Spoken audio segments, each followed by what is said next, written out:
Hey, I'm Jeff Nyquist, and this is another edition of Friends and Enemies, and I'm in the United States, and with me is my co-host Alex Benesch. He's in Germany, and we're going to discuss today what's wrong with NATO, the kind of problems this alliance has always had, the kind of leadership it's had, how badly it's run. The idea of NATO as a juggernaut that's threatening Russia is such a joke for those of us who understand the state of the West's armaments. It is a propaganda lie, but so many people on the right and on the left believe it. The left has been infiltrating the right.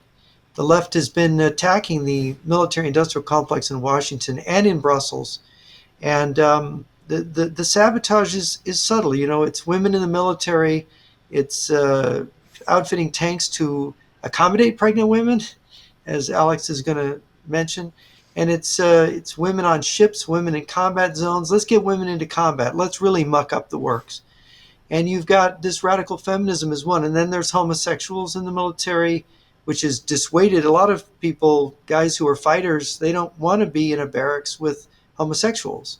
You could call that homophobia if you want, but how are you going to recruit in a volunteer military tough fighter guys who don't want to have gay people with them?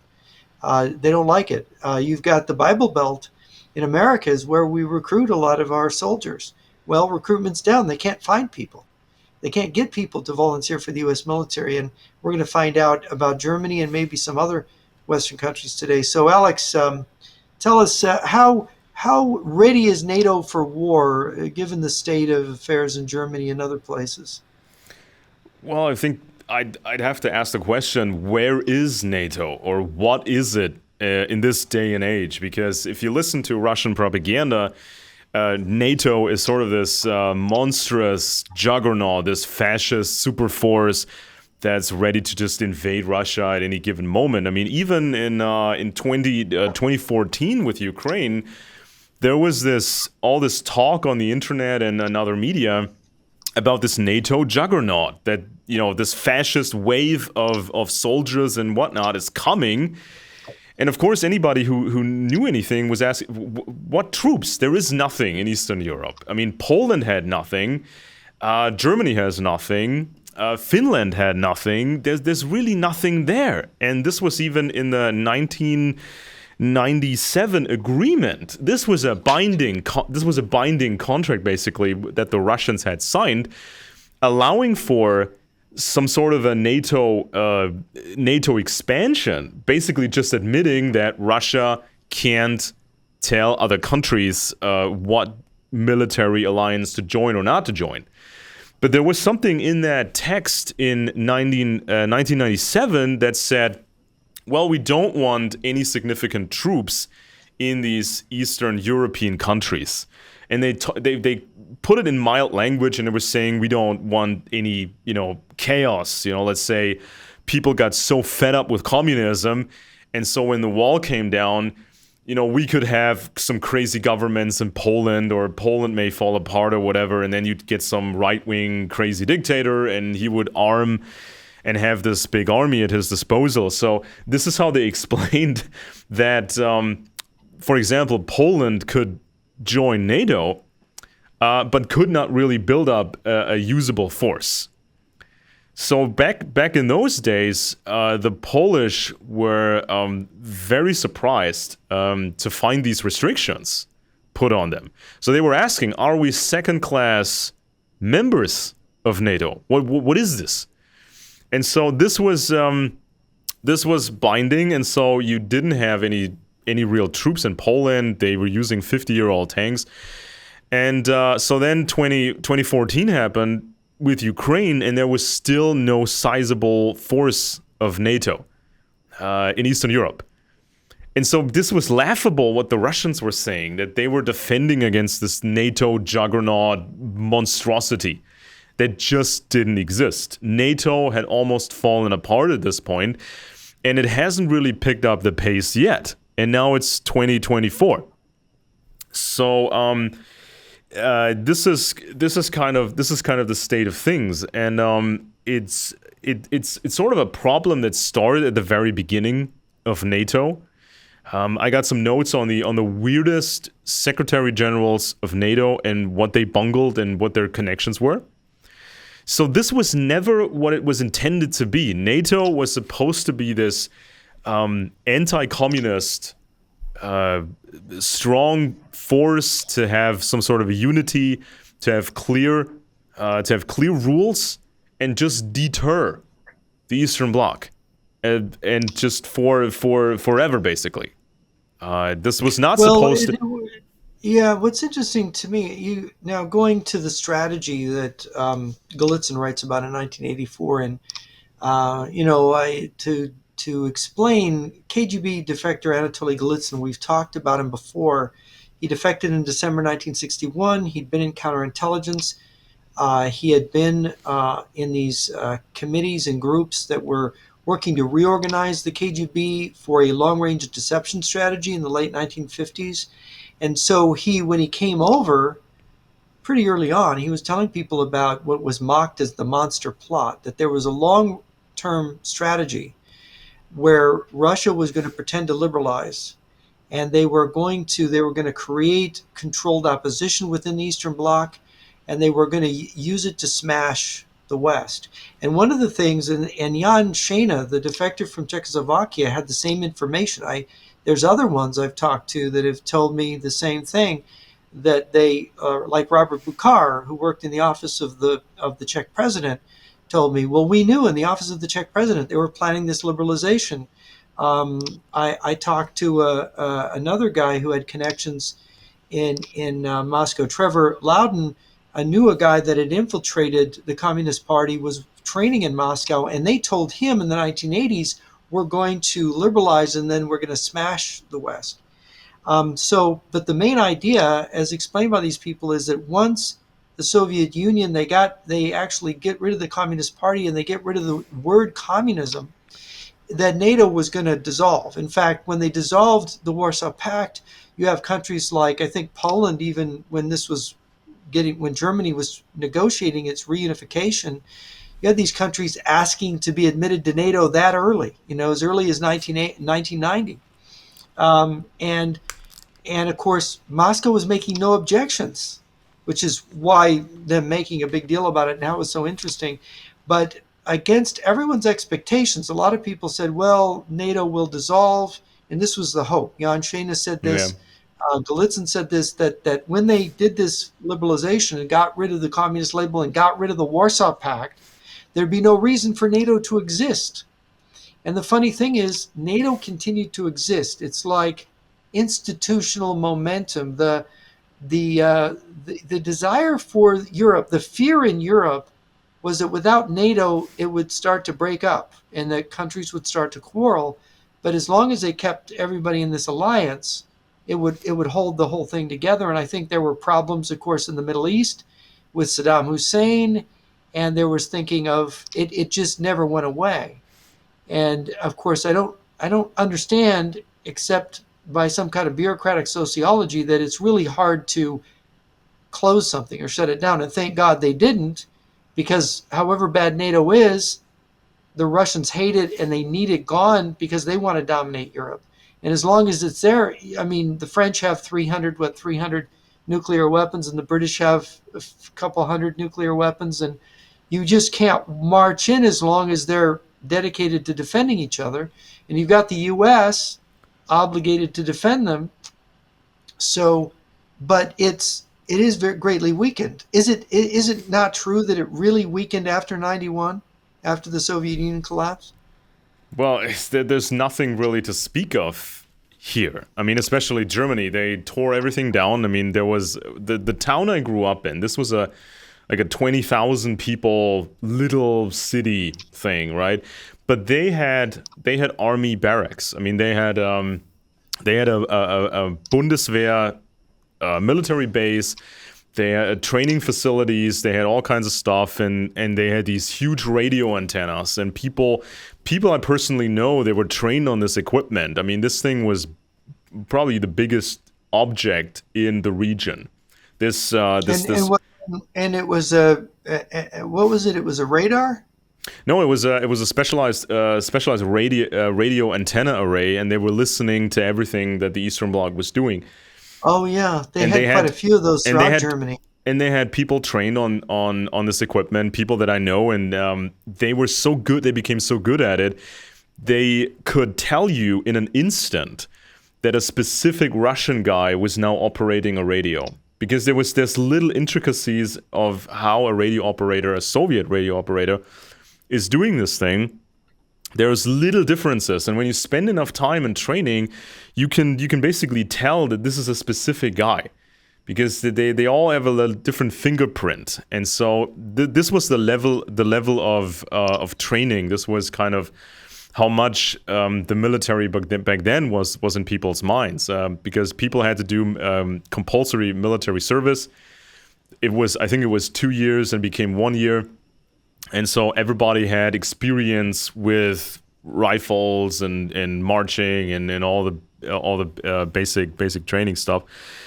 And after 1991, everything was torn down. So this army facility I was talking about in my hometown, this is now a school for architects. So they completely converted this thing. They shut everything down. You couldn't have a proper career in the Bundeswehr. They sold. On paper, they took over the Eastern German forces. So they got all the tanks, they got all the rifles, they got all the stuff, all the ammo, but they gave it away. They sold it for cheap, and they were firing all these people, trained people, and they were frustrating everybody who was still in it, in the armed forces. So that sort of a career was becoming so unpopular that people were dropping out and new people were not coming in. So even at this point where we're at right now, even if we did spend, let's say, 300 billion euros, this was the recommendation, because every year there's an official recommendation from the experts for the government, and they say we need 300 billion euros just to stay in the game. Just to stay in the game, not to become some big force, just to stay in the game. But even when you spend that kind of money, you don't have the people, because you need to find them first, you need to train them, you need to keep them in that career. And so just buying equipment isn't good enough, because there's nobody to use it. So factually, we only have, I think, 40,000 warriors. All the others are just on paper, pencil you're pushers. supposed to have 100. I thought the Bundeswehr currently has 180,000. That is correct. Personnel. That is correct. But these people are mostly not fighters. They're not warriors. They're pencil. So they're clerks. They're mechanics. They're clerks, pencil pushers. They're in training, or they're injured, or there's something else going on, and they're just transferring into some other thing. But actual usable warriors is around 40,000. Well, 40,000 is enough to make 3 divisions, but of course that includes that includes the Air Force and the Navy. So we're probably only talking about two divisions of actual, which would be 6 brigades. That's nothing. But there's That's no ammo. Smaller than the effective fighting forces of Poland. We have no ammo. This has been a topic in politics for a while, that we have no ammo. I mean, it's specialized ammo for the most part for the Navy, the Air Force. The helicopters have problems. The fighter jets have problems. I mean, they bought the Eurofighter, which is outdated at this point. And the tanks have problems. The tanks have problems. I mean, we barely have any tanks. I mean, we could probably survive, let's say, 4 real tank battles, or let's say maybe 2 weeks of fighting. Then most of the tanks are unusable. And this goes sounds like through the French army. Yeah, and it just the list goes on and on. There's actual books written about this. When they ordered a new plane, they could have just bought the American plane. What is it called? The C-130 cargo plane or something? Yeah. Because we needed a new cargo plane, and so they didn't buy the American planes. Instead, they contracted to develop a new one. This was called, I think, the A400. And so it took way more years to actually make it, and then it has problems. It cannot do this, it cannot do that. Specific equipment doesn't fit inside. They made all kinds of equipment that made no sense, or that severely limits your capabilities of planning an operation. So you're saying that the politicians, probably the left-leaning ones, sabotaged by over-regulating and over-demanding. They sabotaged the German military. At the same time, the rationale for having, I think, didn't the Bundeswehr reach almost a 500,000 men during the Cold War in terms of strength, and it was sort of the backbone of the front line of the NATO forces? That was about it, yeah, 500,000. And we had Yeah, thousands of tanks. We had lots of airplanes, helicopters, yeah, and ships. yeah. But I mean, it was. that's all I gone. remember studying the order of battle of NATO. 45 years ago when I was a kid. Curious about, because military history and military things was my biggest curiosity. And I remember thinking, wow, that's quite a thing. And of course, supplemented with American formations and the British always maintained, I think the British had like an armored brigade and a couple mechanized brigades. The Americans had quite a few forces in Germany. The French, which who were not in NATO back then, still we're going to send reinforcements. So, I mean, Europe was defended, and then they brought in the Pershing missiles, of course, in '83. So I mean, it really was defended. But then you get Gorbachev, you get all this talk of peace and the peace dividend, and you've got the collapse of the Warsaw Pact, and it's actually the fact that NATO has advanced some of these former Warsaw Pact countries. Three republics of the former Soviet Union have joined NATO: Estonia, Latvia, and Lithuania. And so it gives you the feeling that NATO is expanding, it's stronger, but actually, as it expands, it just weakens. Isn't Yeah. that the truth? There's a company, I think it's called the Tank Dismantling GmbH in Germany, and they have this big area that is surveilled by satellites, and that's where they park hundreds and sometimes thousands of military vehicles, and then they just destroy them. So there's footage shot by news television stations, and they show you these images. It's almost like it almost looks like more equipment than some countries used to have. So just how far you can look is these military vehicles, and they're just destroying them. And so the owner of the company said they probably destroyed over 15,000 armored vehicles since the Cold War supposedly ended. I mean, imagine, we had thousands of tanks, we had hundreds of this, thousands of that, and they just destroyed this stuff. Some of it got Well, sold, but The Russians mothballed all their Cold yes, War tanks. exactly. So They there were kept them. In stories. fact, they've been using them in the war in Ukraine. Yeah. And so there were people, I mean, former military people who saw this work done at the tank dismantling company, and they were literally crying. I mean, they couldn't mentally handle that imagery of just destroying perfectly fine equipment. I mean, it's perfectly doable to just put it in storage so it doesn't rust, and you can do things to the engine so the engine stays operational. I mean, you can revive a 50-year-old engine block if you want to. If you store it properly, it basically runs with a few bits of maintenance and some fluid changes. So you can just drain all the fluids, and you can just put some substances into the cylinder heads, and it will work. When you put it back into service, you upgrade the radios, you upgrade some of the equipment, and it's perfectly fine to use. I mean, imagine how many tanks we Germans could have sent to Ukraine if we had said, oh, by the way, we got let's say a 2,000 Leopard 2s. Why don't we just send that to Ukraine? How's Russia going to like that? And we're going to send 2,000, one of the older Leos, to Ukraine, and some of these lighter tanks with wheels, we're going to send that too to Ukraine.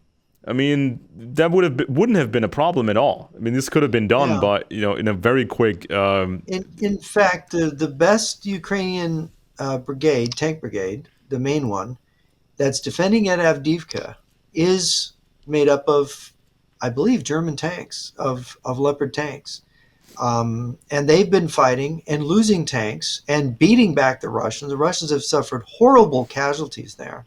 But imagine if the Ukrainians could get a lot more equipment. to Yeah. actually have a better defense. And if this is the situation with the 600,000 men defending Ukraine, and Germany is not in a condition, I mean, 180,000 troops with only 40,000, three divisions, that's, and they don't, from what you're saying, the brigades of those divisions aren't functioning right. They don't really have fighting capacity. And you hear the same thing about France. I think it was 2 years ago, there was an article in one of the major military magazines about how the French military thought it was going to take them to 2025 to make their military functional in a war. And they had to get ready because they were worried about Russia becoming aggressive. But I don't think the French have done the work, just as Germany hasn't. I mean, Yeah. isn't Germany supposed to bring its army up to over 200,000 now by 2025, a year from now? Well, there's no mechanism apparently. So if our government doesn't meet certain targets, nothing happens to them. So No, no consequences. right now, I mean, we hear some rumblings. We hear some rumblings from the generals. They just about had it, and for the longest time, I mean, since 1991, the game has been like this: you are a general on paper. You don't actually get to do real things or train real operations. You get to do small stuff in Mali or in Afghanistan, but that's it. And you can never complain about the political leadership, because if you complain, you're out of your job. And so some people complained, they were removed from their post, but now these generals, they just about had it. And I don't know exactly what will come out of it, but this is sort of the level where we are at. And so I guess these German generals are talking now a lot to the Americans to see if they can get some backing, because it's reached proportions where we are at a complete standstill. I mean, the current estimates are, if Russia, over the next couple of years, if Russia decides to attack us, it's too late for us. So even if somebody got perfect intelligence and they know in 4 years' time the Russians are going to attack us for sure, it's too late for us. Even if we really got Four things years with going now, you couldn't get your act together in 4 years. no, even if we really made a huge effort right now, it would still be too late in over the next couple of years. So we need to make a massive effort now and hope for the best, and hope for additional help, because I that's the mean, only. Russia, for those that don't know this, Russia's on a war footing right now. Russia's economy is oriented for war, and they're able to keep their consumer economy at a reasonable level. They're suffering inflation. Last I checked, it was 17, 18%, maybe 20% inflation in Russia, but they've had worse. There's going to be more bumps on the road for their economy, but the Russian people are told to suck it up, and they do, and they're manufacturing tanks, older ones, and they're getting a lot of help from the Chinese, material help from the Chinese and the North Koreans and the Iranians. But Germany, there's 100,000 U.S. troops in Europe. They got to cover Romania and Poland, and I don't think the Polish and Romanian forces are large enough to sustain the shock of a Russian attack. Yeah. And the one thing NATO does have is it has supposedly, it has air assets. But the problem is, if Russia did extend the war into Europe, they would use their thousands of tactical nuclear weapons that we can't match. They would use those weapons on those air units, because since air forces have to operate out of bases, and bases are pinpoints on the map that can be hit with nuclear strikes, they just nuke the air bases. There'd be no Yeah. NATO air power.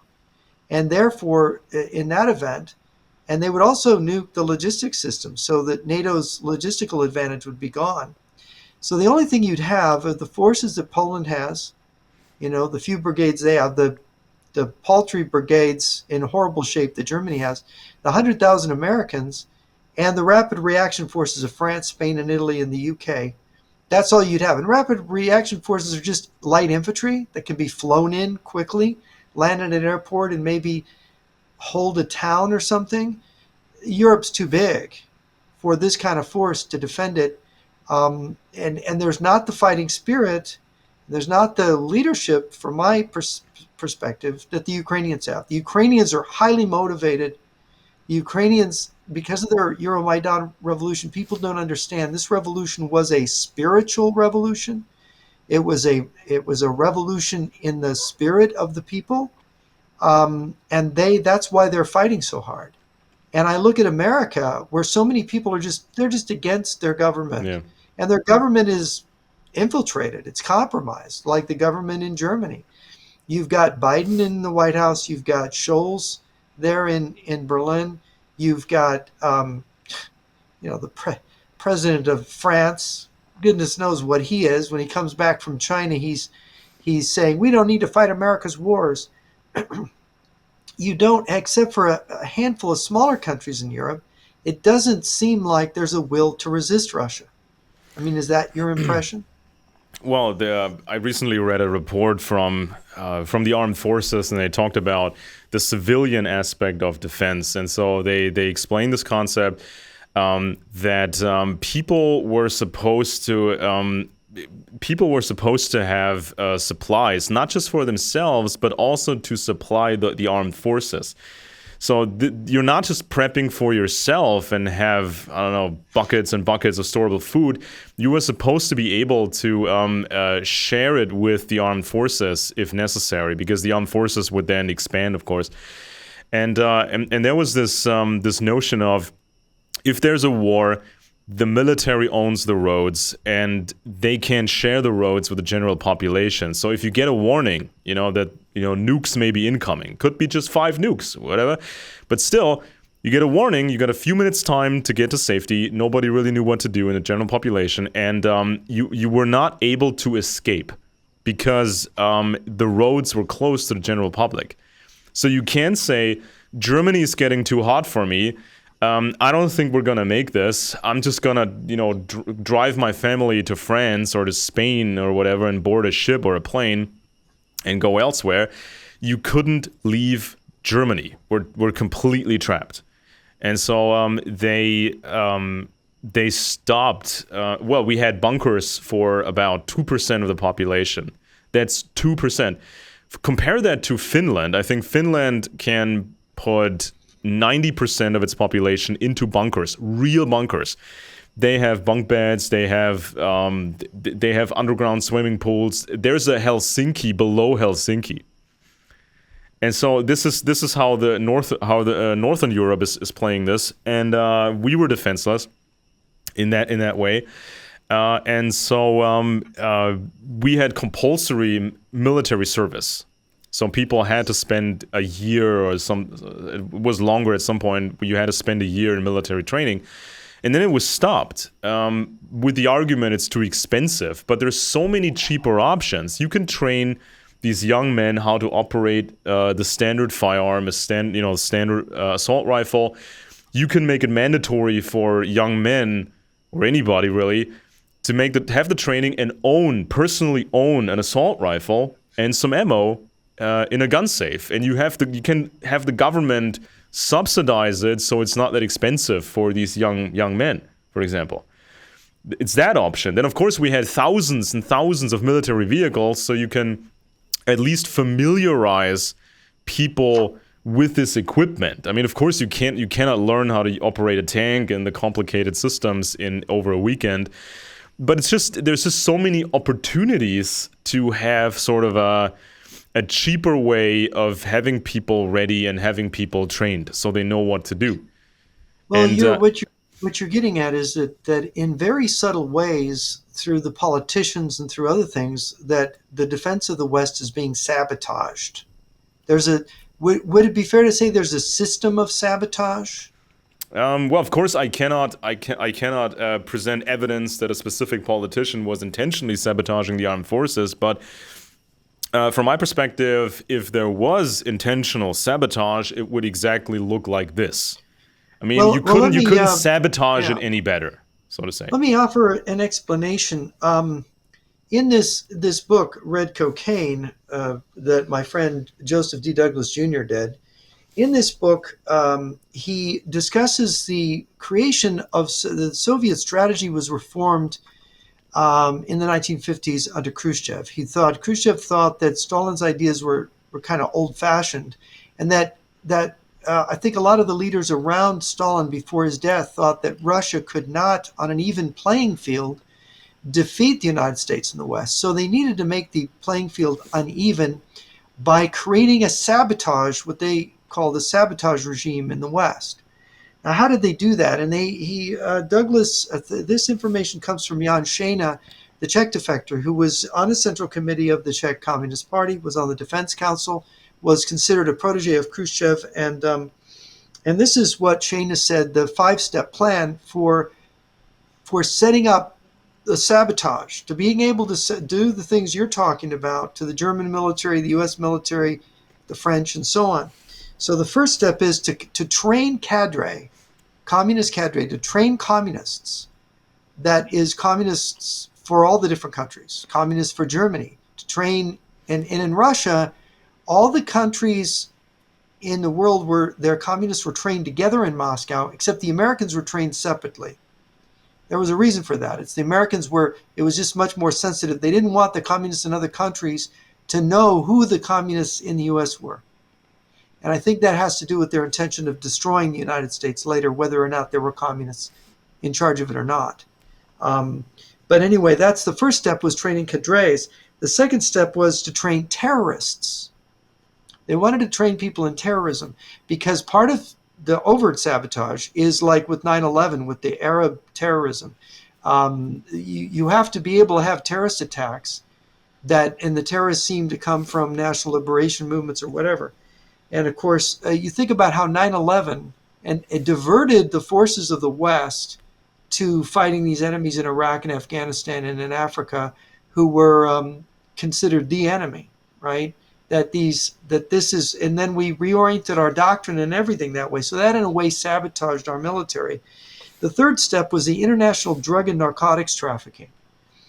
Drugs were incorporated into the Revolutionary War because narcotics is a form of sabotage, because it makes the young people unfit for military. It changes the psychology. You get a marijuana smoker, what kind of soldier is he going to be?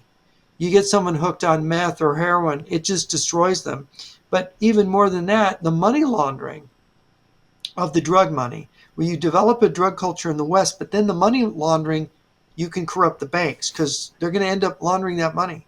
And then you corrupt businesses, and then you corrupt people in politics and in intelligence, counterintelligence. You get people in the military dealing drugs, that sabotages the military. Then you can develop agents within the enemy military. And then the fourth step was to infiltrate organized crime. Does that sound familiar? It isn't that, a lot of people think that, you read these books, Putin's People or DeWish's book, Putin's Kleptocracy, and you think the mafia took over Russia. No, the KGB reached out to the mafia and said, "You're going to help us now. We're going to let your people out of jail. You're going to have your mafias, but you're going to help us sabotage the West." So that's the fourth step, organized crime. And organized crime is the best place to find intelligence on political corruption and corruption of military officials and defense bureaucrats. The fifth step of the plan was to prepare the sabotage for the entire world so that you have this network of activity. And they wanted it to be in place by the 1970s. They wanted to have it set up by then. That was their goal originally in the 1950s. Of course, now we see, after the fall of the Soviet Union, after this operation to show that they're no longer a threat to us, which they still are, we can see how it plays out in your country. There was a clip posted recently on X or Twitter. It was a clip from Owen Schroyer, who works for Alex Jones' Infowars. So he has his own show now, of course, reaching a lot of people. And he was talking about the opposition to what he calls the globalists, which they never are properly able to define. And so he argued that the Russians are the main opposition to this globalist conspiracy. So the Russians are doing a great job. And the Chinese are seeing, according to him, of course, the Chinese are seeing that the Russians are doing a great job. So they're starting to follow along. And then you have all these other BRICS countries who are following in line. So now you see a guy like Owen Schroyer advertising for the BRICS, basically.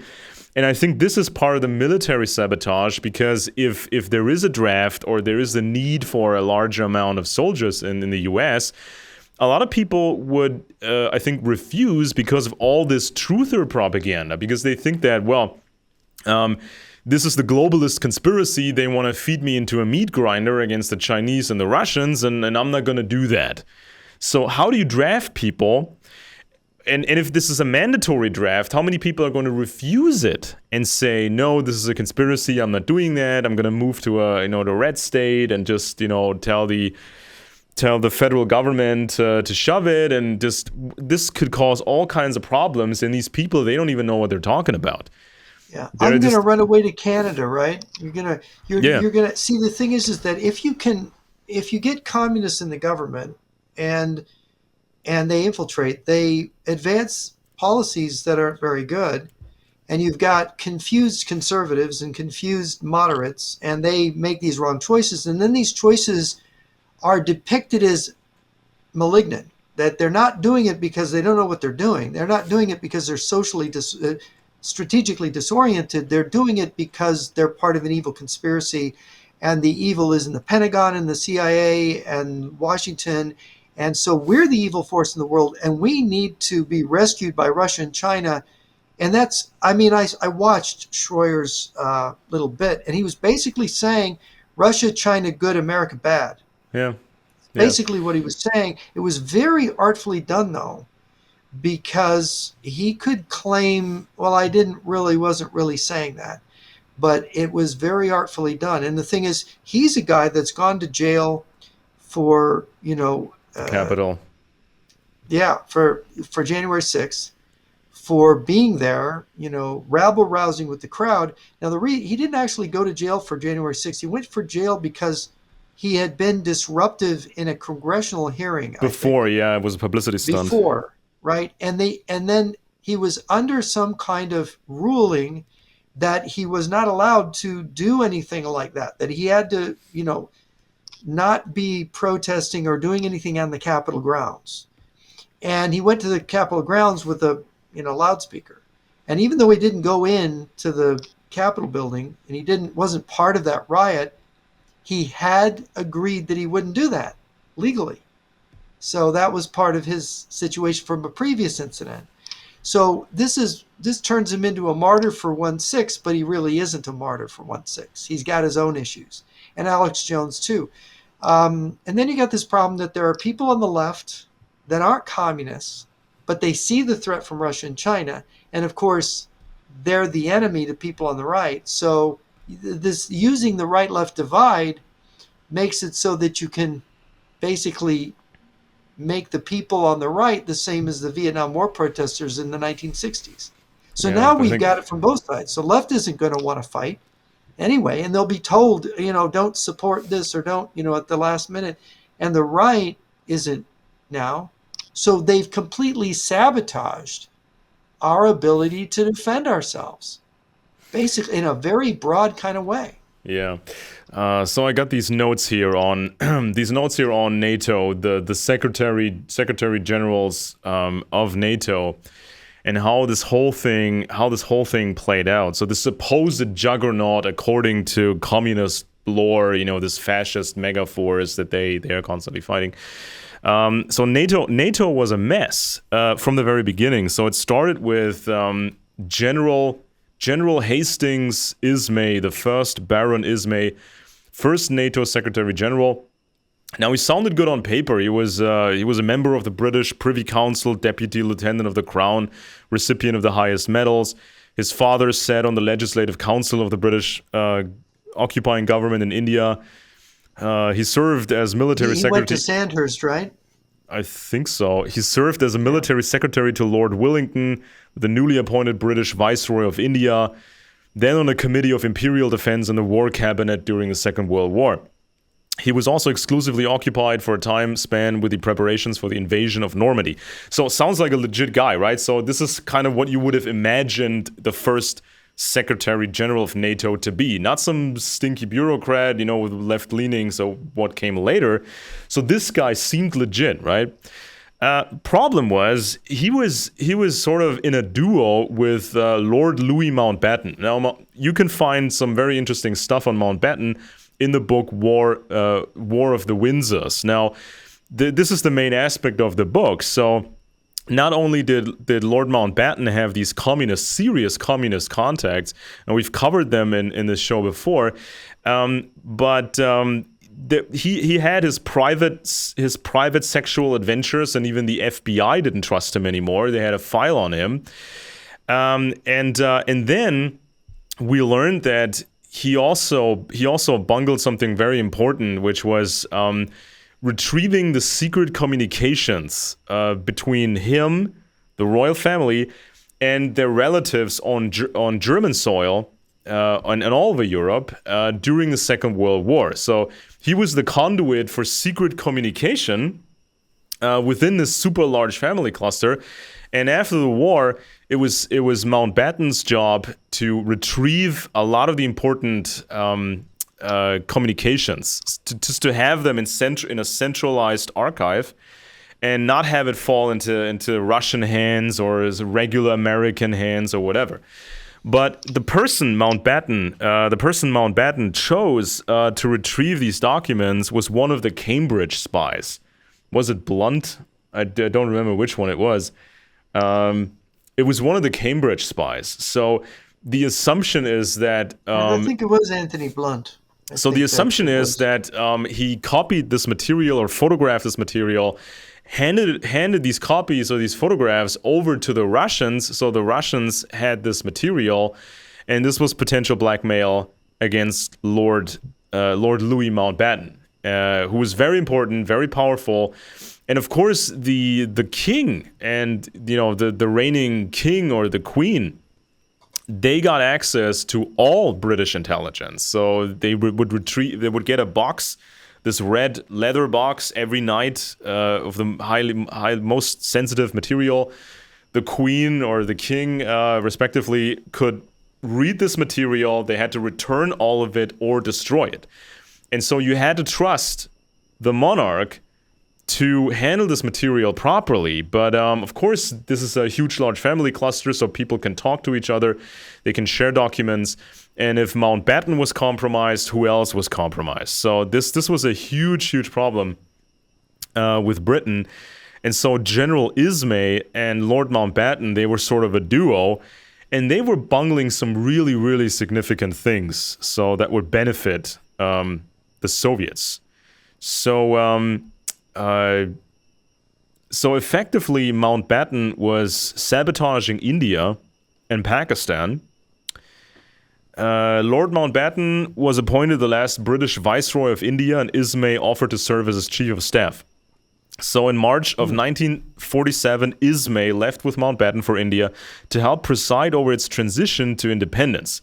So this was supposed to be Britain leaving, but in a controlled fashion. And it was especially important to maintain allies there against the Soviets, and it was important to keep these listening posts against the Soviet nuclear program. Now, of course, the Brits had the Brits were had failed so badly with protecting the secrets of the American nuclear program, the Manhattan Project, because of spies like Klaus Fuchs and others. So the Brits vetted these guys, sent them over to America, and told the Americans, these people are secure, they've been vetted multiple times, you can work with them. And of course, they were spies. And so not only did they bungle the American program, they also messed up their own window into the Soviet program with these India and Pakistan listening posts and the networks that were over there. So midnight between August 14th and 15th, 1947 was one of history's truly important moments. It marked the birth of Pakistan and independent India and the beginning of a new era. But a botched process of partition saw the slaughter of more than 1 million people, and some 15 million people were displaced. This was a complete mess. And so the task before the British was to find the least worst way to retreat from India. And to perform this job, King George the Sixth sent his cousin, Lord Mountbatten, they call him Dickie, they sent him to India as his last viceroy. And so to decide the fate of 400 million Indians and draw lines of division, Mountbatten brought in Cyril Radcliffe, a barrister who had never set foot in India before then, would never return afterwards. And despite his protests, Mountbatten gave him just 5 weeks to complete the job. So Radcliffe completed the partition maps days before the actual partition. Mountbatten decided to keep them secret, and on Mountbatten's orders, the partition maps were kept under lock and key in Delhi. They were not to be shared with Indian leaders and administrators until 2 days after partition.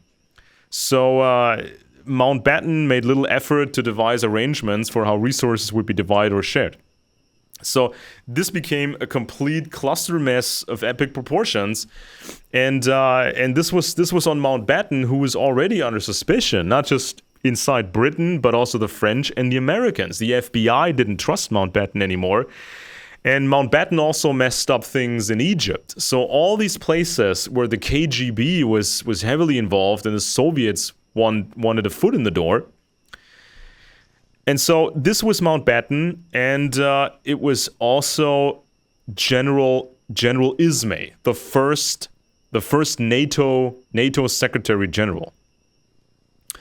And so then there's this book called Dark Secrets, Politics, Intrigues, and Proxy Wars in Kashmir. So it was a major objective of British policy to insulate Kashmir from Russian influence. And the selection of Semipalatinsk as the site of proposed Soviet nuclear tests posed potential threats to Kashmir. And so many believed that a Pakistan under British supervision was better equipped to exercise this control than India. And so this was supposed to be the window into the Soviet program. But if you mess up this transition, there goes your window. So you don't really know what the Soviets are up to, what the resources are, how much this Soviet nuclear program was advancing. And it is so they had this secret meeting, and Mountbatten's overriding orders from the British government were to secure the cast iron safety and continued existence of the 3 British nuclear monitoring stations in Gilgit, notwithstanding the transfer of power. And so this all became a big mess. In 1947, Major General Stuart Mingus, also known as C, head of MI6, drove from MI6 headquarters to 10 Downing Street, had an appointment with Prime Minister Attlee. So this was a briefing about the Soviet nuclear program, and top secret MI6 controlled RAF reconnaissance flights over the selected Soviet test site of Semipalatinsk revealed activities involving the construction of buildings, railway lines, and an airfield. And so they'd still received intel, but to C's surprise, Mountbatten was also present at this meeting. And so they wanted Kashmir to remain under secure British control for as long as required, and Mountbatten left for India shortly after this meeting. And all the records of the meeting, so there are no public records, so we don't have any sort of detailed records on this secret meeting. And Mountbatten, so both Mountbatten and Hastings Ismay were convinced that an independent Jammu and Kashmir could not be relied upon to permit the British monitoring stations to remain in existence. So they knew how important this was, but if you bungle this whole transition, so there goes your window. So you cannot follow that plan that's been set. and they could, of course, made these excuses that it was just chaotic. They couldn't really get it handled the way they were supposed to. And so Mountbatten wasn't making many friends either. Uh, he just changed the time frame. He brought it forward by 10 and a half months. And Mountbatten was said to be frustrated because Hari Singh was unwilling to engage in any serious discussions with him. The Maharaja had picked up gossip about Nehru's friendship with Edwina Mountbatten and his extraordinary closeness to the couple, while Jinnah was kept at arm's length by the Mountbattens. And of course, Edwina Mountbatten also had communist contacts, so you couldn't really trust that couple. And so this is how they've done it. This is basically what the first Secretary General of NATO. This is what he was. This is how he worked. So he was in a duo with Mountbatten, and that was the birth of NATO. Basically, this is the personnel they picked. So that weird guy. So according to the book War of the Windsors, the entire royal family was compromised because Mountbatten had sent a communist spy. I think it was Blunt, to retrieve secret, sensitive correspondence from Germany, and so now the Russians had it. So if the entire palace is compromised, how can you expect them to properly run the situation in India and Pakistan, and how can you trust these people to properly establish NATO and run NATO? Yeah, well, of course, what's interesting is India, in the wake of that, became allied with Russia, with the Soviet Union. And Pakistan ended up falling under communist China. Because in 1962, in October, during the Cuban Missile Crisis, China invaded Kashmir, Indian Kashmir, and defeated an Indian army there. And the Chinese troops have never left. Chinese troops are occupying a section of Indian territory to this day, but it's a section of territory that also abuts Pakistan. And so India interjected itself, and it's gotten certain bridgeheads over the Himalayas to where if China can get a little better position on India, it could actually try to push into India. And I'm not sure exactly the technical problems, but there's passes and there's lakes and there's things to get around, to get down. But Kashmir is a very important. There's 3 armies there: Pakistan, India, and China. And this was all a huge disaster for the West, because it meant that 2 communist countries were going to be dominant in their influence over the Indian subcontinent for the next several decades. And although India has tried to, certain Indian politicians have tried to move India towards the United States as an alliance, there's a lot of bad blood, of course, between India and Great Britain. And as you might know, if you talk to Indian people, they still aren't so happy with the British. Yeah, that's the whole backstory is, of course, didn't work in the favor of the British there, and of course, communist propaganda would play that up. Would just play into this this notion of imperialism, old style imperialism, and then use this Leninist framing, that anything not communist always ends up being, ruthless, imperialist, and so on and so forth. And so, yeah, they call a lot of these countries that are kind of associated with the communist bloc during the Cold War, but weren't overtly, they called them the non-aligned movement. And India was very big in that. And of course, it caught my attention. I forget what year it was, in the 80s. The non-aligned movement had its big powwow in Havana, Cuba, as if Cuba was part of the non-aligned movement, which they, of course, it just shows you that it wasn't really non-aligned. There's so many of these misnomers in our political labeling and our political thinking that people don't understand really what is what. But of course, the Russians, with the end of the Cold War and with the China posturing as helping the United States of being a trade partner, and helping the U.S. counterbalance the Soviet Union, Western policymakers got all out of whack because they didn't see the communist bloc wasn't there anymore. Russia and China weren't allied. So, of course, when the Soviet Union then goes away, oh, well, why do we need big military establishments? U.S. Army goes down to 10 divisions from like 27. The fleet goes from, a 500 and something ship Navy down below 300 ships. And of course, Russia and China are rebuilding. China's really building up big, and nobody puts it in the proper context. Nobody frames it correctly. So this is how you get this sudden shift in the balance of power in Europe. And the only reason that we're not in a free fall catastrophe is those 600,000 Ukrainians fighting the Russians off, and Yeah. yet they're being attacked from the right. It's just it's amazing. It's insane. So then, at a later stage, we got Paul Henry Charles Spaak. He was a socialist. He was actually a socialist, and he was allowed to become NATO chief in the middle of the Cold War. Sounds crazy because it is. He came from a privileged family in Belgium, and his maternal grandfather, Paul Janssen, was an important member of the Liberal Party. His mother, Marie, was a socialist, first woman to enter the Belgian Senate. His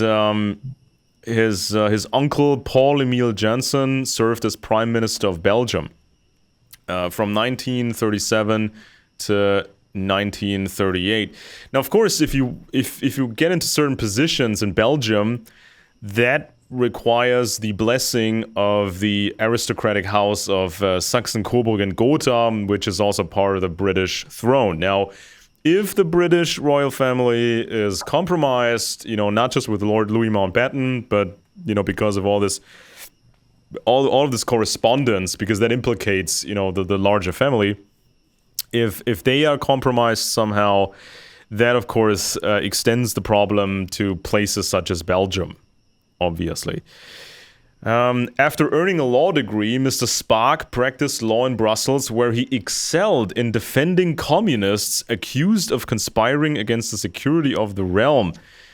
So he was defending Fernando de Rossa, an anarchist Italian student who attempted to kill Crown Prince Umberto of Italy during the prince's state visit to Brussels. I mean, that must have been quite a thing, to write all the legal opinions, why this anarchist terrorist should, get the, least amount of punishment. So, and what there was an assassination attempt. Well, it says he attempted to kill Crown Prince Umberto, and not necessarily the most accomplished assassination plan, but it just shows that he was defending these kind of people, and for some reason or the other, he became Secretary General of NATO, of course. So he continued to push for European integration, and so on and so forth. He helped draft the Treaty of Rome, creation of the European Economic Community, and so on. And there's a document on the website of the CIA concerning him. It says in the document, Fernando Valera from the Spanish Republican government in exile wrote to Mr. Spaak in 1949 proposing to get rid of the dictator Franco, the right-wing dictator Franco. Valera played down the threat of communism. So he told this Mr. Spaak, you have to lobby the Americans so the Americans would agree to get rid of Franco in Spain. And so then we would have a nice democratic government or a nice democratic system, and don't worry about the communists, they won't be a big problem. So this was the pitch of Fernando Valera, according to this old CIA document. And Mr. Spaak actually liked the plan. Spaak wanted to get the United States government on board. And this Valera guy, he was the founder of the Spanish Radical Socialist Party in the early 1930s, and he ultimately fled from Franco. Uh, so you have two socialists basically discussing to remove an obstacle for communists. Now, of course, the Franco dictatorship was not the dictatorship was not great. This is not what should have been there in Spain. But here you have socialists trying to lobby the United States government to push these obstacles out of the way. And this guy became Secretary General of NATO. For what reason exactly? I mean, of course, there was this argument, you need some sort of civilian element inside of NATO, and the Secretary General should be some kind of a politician too. He needs to, placate the masses or whatever and make everybody happy. But why pick that guy? I mean, that just sounds so stupid. But that's apparently one of the things that the West in a way has always been compromised, because we have our social democrats, we have our Democrats, our people who believe in the welfare state. They would be moderate left, or they depict themselves that way. And the problem is that there's a very fine line. Just like certain people on the right are going to sympathize actually with Nazis, some people. You're going to have people on the left that seem moderate, but their real views are much closer to communism than they would seem otherwise. And then people look at them later and go, holy crap, this guy was what? He was the head of NATO, or he was the prime minister of this country. And it, especially with the collapse of the Cold War, I have to underscore it.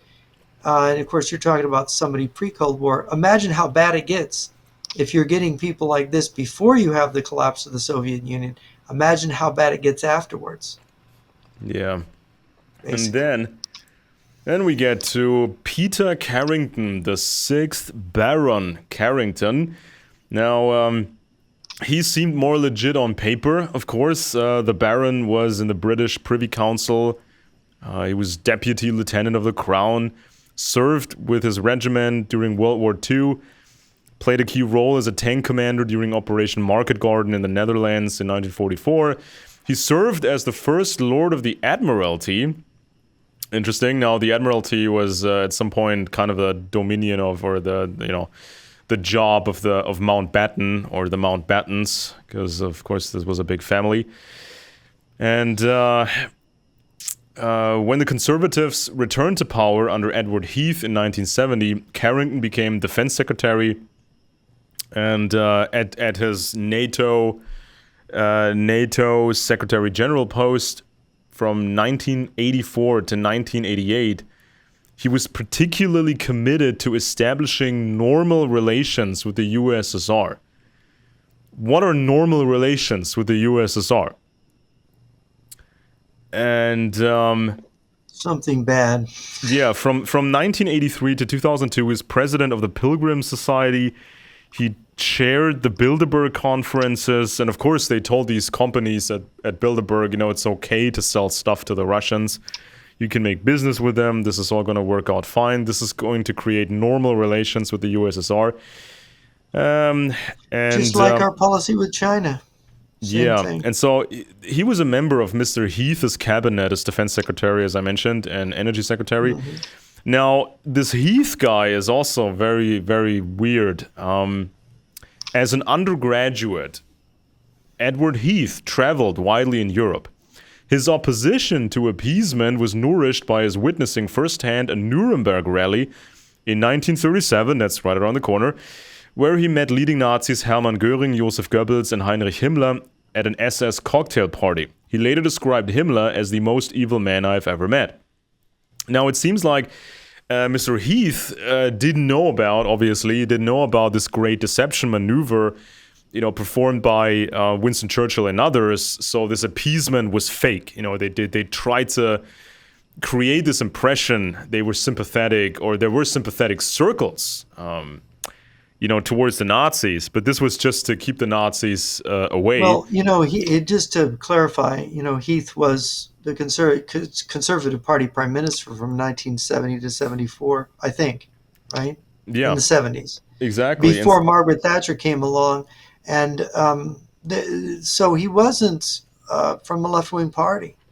But again, the British are very strange in some of the things they do. Their Yeah. conservatives can be, like more It's, recent yeah. conservative prime And so ministers. he wasn't the only young guy who was shocked seeing this appeasement towards the Nazis. He didn't understand this was all strategy and this and he didn't know about all these intelligence gathering operations of the British. So it worked like this, and people can read this in books like Churchill's Deception by Luke Kilzer and others. So so the Brits were creating this impression that there was a strong group, mainly aristocrats and military guys. There was a strong group sympathetic towards the Nazis.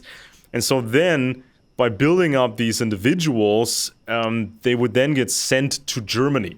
So they would visit Germany and talk to these high-ranking Nazis. And the Nazis, they also wanted to make a good impression on them, on their guests. So the Nazis would share sensitive information with them. I mean, there's quotes in the book by Luke Kilzer where somebody, I forget who it was, somebody actually shared the details about the planned attack on Poland, which happened a few years later. So I think the information was shared, I think, in 36, as early as 36. Was it? It wasn't the same. It wasn't the exact same thing as the Operation White plan, was it? I'm not sure, Case but White. apparently this British man, when he returned, he was surprised at how much information was divulged to him. So he understood the Nazis wanted to create a good impression and form this partnership, but he was not used to that sort of amateurish openness. So he was shown maps. He was shown They maps. did. Yeah, the Nazis, as a comment, the Nazis had this really weird diplomacy. They would go to the Italians, they would talk bad about the Brits. Then they would go to the Brits and talk bad about other people, maybe even the Italians. And they would always misrepresent their intentions and policies to everybody differently. And of course, it's very easy for other countries to get together and to compare notes, right? Yeah. So this was the game. It was almost the very opportunistic, very deceptive, very easily discrediting people like Goering, who were big on doing this early on, and then when Hitler did it, so that by the time you get to 1938, 39, people are starting to get fed up with Germany, especially in 39.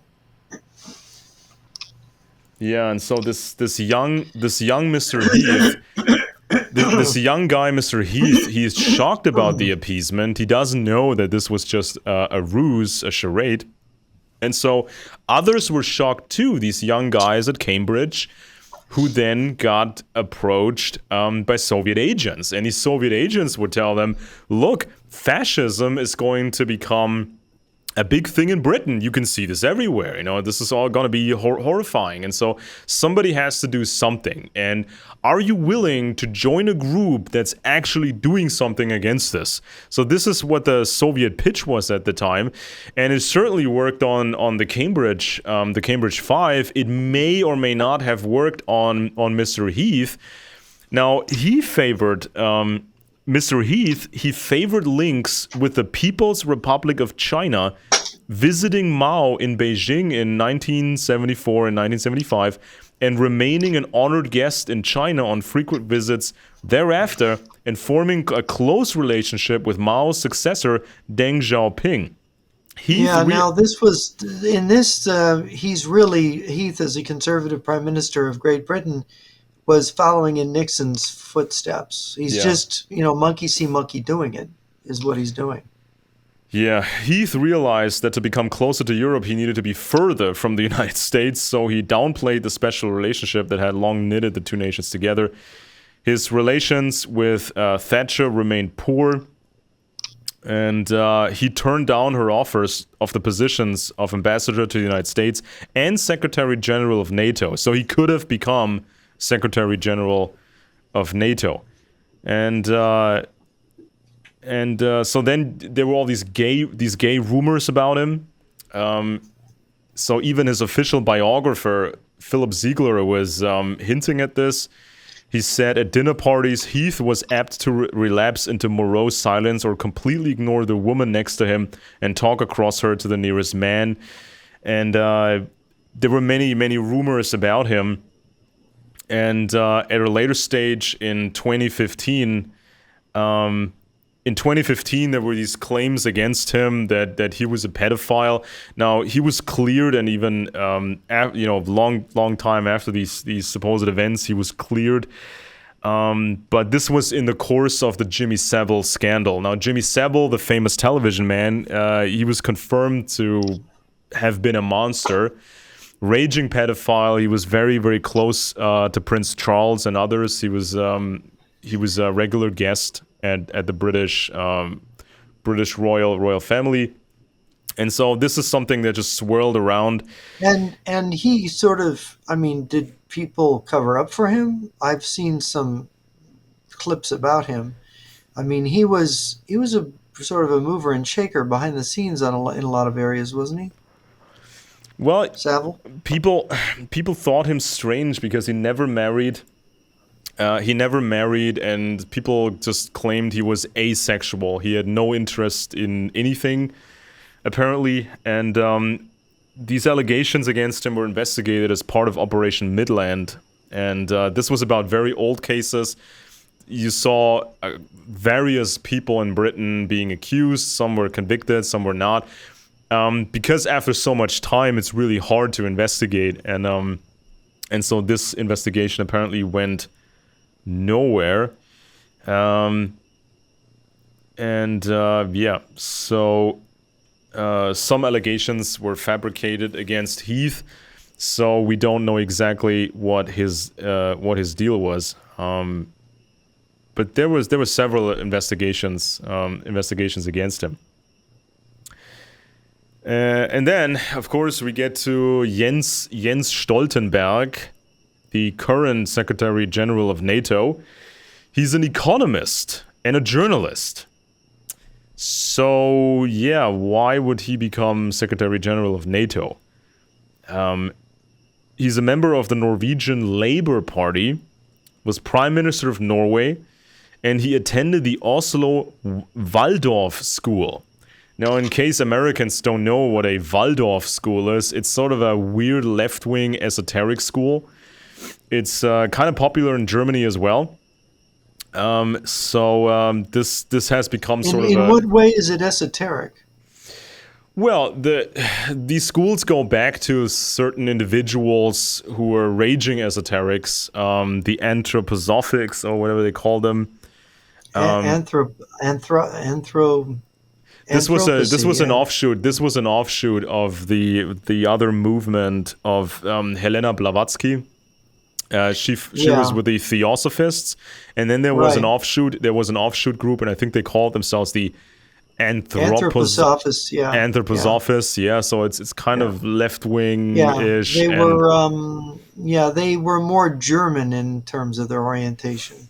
Yeah, but it's just very esoteric, and of course this goes into this whole occult landscape that's reaching from Western Europe all the way into Russia. And so he's Norwegian, and he ends up in one of these in Oslo. Yeah, they have a Waldorf school in Oslo, and he's kind of from a leftist background. And so he was influenced by his sister Camilla, who was a member of the Marxist-Leninist group, the Red Youth. So she was his influence, a real communist. And he got triggered by the Vietnam War. He participated in protest rallies targeting the United States Embassy in Oslo. And several of Stoltenberg's friends were arrested by the police. And he later said, we sang the chorus, singing Norway, Norway out of NATO. So they wanted Norway to leave NATO or have it not be associated in any way with NATO. And he was the leader of the Workers' Youth League from 1985 to 1989. And up to 1990, he had regular contacts with a Soviet diplomat. He ended this relationship after being informed by the Norwegian police service that his contact was really KGB, and he was not supposed to be near him anymore. And the KGB had a file on him, and they called him Steklov. That was the name, the cover name chosen for him. A code name, yeah, which means that he's been recruited. Well, we don't have a file. We don't have a clear file that he signed anything in terms of recruitment, but they had a file on him, and they also had this code name for him, so they could talk about him in communications. And so, if this message ever got intercepted, nobody would exactly know who this Mr. Steklov really was until you do further digging. And of course, he was responsible for the overall security safety of Norway. But on July 22nd of 2011, a huge bomb went off in Oslo outside the government building. And about an hour later, after this bombing, there was a shooting spree on the island of Utøya. This was about 45 minutes away. Where the ruling Labour Party was holding its annual youth camp. So this was Anders Behring Breivik, a ultra right-wing terrorist who had ties to Russia, according to many sources. And some people will. Yeah, that's right. I think he had connections to people in both Russia and Belarus, I think. Yeah, and he was connected also with Russians in Minsk. Am I remembering that right? Yeah, there's something. He was traveling there. He claimed he was visiting old Viking graves and stuff like that. But who knows what he was doing in Eastern Europe. And the shooting there, he was shooting Muslim children, right? He was shooting a bunch of children. I mean, teenagers mostly, and according to witnesses, he was just completely enjoying the whole process. And his manifesto, I think, was 1,500 pages, and I read most of it years ago. And in this manifesto, he copies a lot of stuff from other people, so it's just the baseline, new right-wing stuff. So he claimed to be new right-wing. He said he's not a neo-Nazi. Being a neo-Nazi is stupid, but he's a new right-wing guy. And he wants to break countries out of NATO. So one country after the other is supposed to leave NATO, form a bond with Russia and China. And in this process, Europe would be liberated, and then you would only have these sort of medieval style systems here in Europe, where the select few are the new aristocracy. And he fashioned himself as a Freemason. He was posing in these uniforms he bought, and he was posing in these in this garb that he bought online. So that was his idea, and that's basically the idea of the new right wing in Europe. So they want to align themselves with Russia because they're playing up this whole czarist imagery now. And what year was it? Remind me when he shot those children. This was 2011. 2011, yeah. This was 2011, and he also had this plan. This was in the manifesto. He wanted, ultimately, this is like the Turner Diaries plan, almost. He wanted right-wing terrorists to create an incident at a nuclear facility. Because he thought the Chernobyl incident basically broke the back of the Soviet Union, so he wanted to repeat this thing and cause all sorts of mayhem. And the ensuing chaos would then allow for this new right-wing pro-Russian takeover. Now, of course, from several security sources, you heard these rumblings that nuclear facilities might get attacked, and this could be used as a cover for the Russians to move in to reestablish order and reestablish security, to use that as a pretext. And Mr. Anders Behring Breivik put that into his manifesto that people should cause this incident on purpose, to give Russia what it wants, basically. That was in 2011, and so Mr. Stoltenberg was he was responsible. He was responsible for security, and apparently nobody noticed that this guy was hoarding. In Europe, when this shooting of the Muslim children happened, did they emphasize that this guy was really working, with Russians and Moscow, or did they skip over that, or was that No, just lightly touched on? the official line was that he was a lone wolf nut. So he was a Timothy McVeigh basically. Supposedly had no connections to anybody. He always talked about a network, and there actually was a network that he was attached to, and he had contact with new right-wing organizations, and he was always bragging about his contacts, but in the press they said he was a lone actor.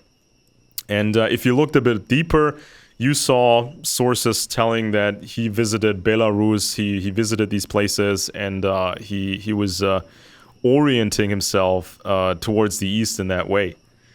And so this was kind of a major event, in Europe. And now, of course, we have some Germans arrested about a year ago because allegedly, they wanted to take over the German parliament and have these regional fighter commandos take over areas and places of government and take over the country, and then and get Russian help. This was in the press.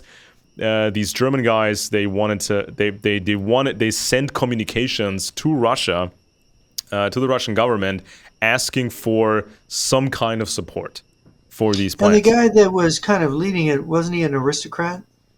Yeah, Some kind of Prince yeah. Royce, Prince Royce from a very old family. Again, it's this weird aristocratic angle, and it's almost like some of these aristocrats, they're still mad about American independence, because the United States took off. The United States became very successful. And it became harder and harder to gain some sort of an influence over the United States, because even if you have old British spy networks in America, the country is so big and so varied, and it's hard to control it. And some of these aristocrats may have had some kind of an alliance with communists in order to benefit from that alliance. There's some weird stuff going on, and you see some aristocrats actually. There's this one guy in Germany, the Baron von Fink, the older one, Baron von Fink. This is a guy who was a billionaire. He was involved in all kinds of businesses. And he is rumored to be, he was rumored before he died, to have funneled money to the AfD party, which is the very, very right-wing party. Is very successful now. Right-wing party which just loves Russia. They love Russia. They always go visit, and they go to the embassy, and they celebrate. They celebrate the Now, victory let's talk about the AfD for a of minute. Stalin. It's growing in strength in Germany, isn't it? Yeah, that's correct. Yeah, and normally, And I mean, if you study, we did a show on these previous right-wing organizations, parties, and other groups, and they always acted in the same way. They tried to have connections with Moscow. They always had the same line of thinking. They thought they were the victims. Germany was the victim of World War II. Many of them thought the Holocaust was fake. It was all a Jewish invention, and it was all based on this idea of a Jewish world conspiracy. And they had terrible tradecraft, so it was fairly easy to infiltrate these circles.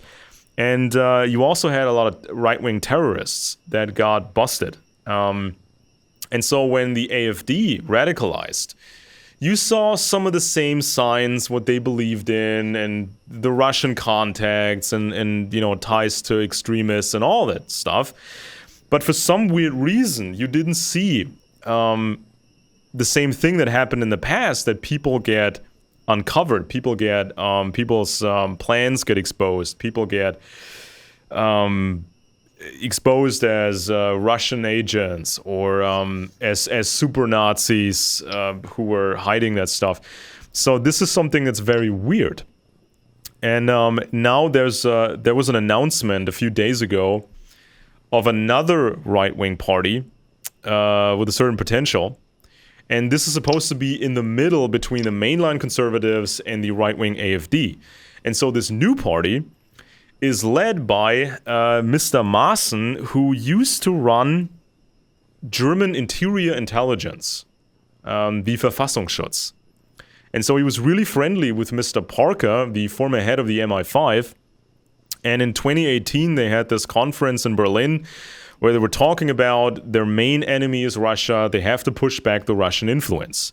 So it's just a weird thing that they just couldn't stop the rise of the AfD for whatever reason.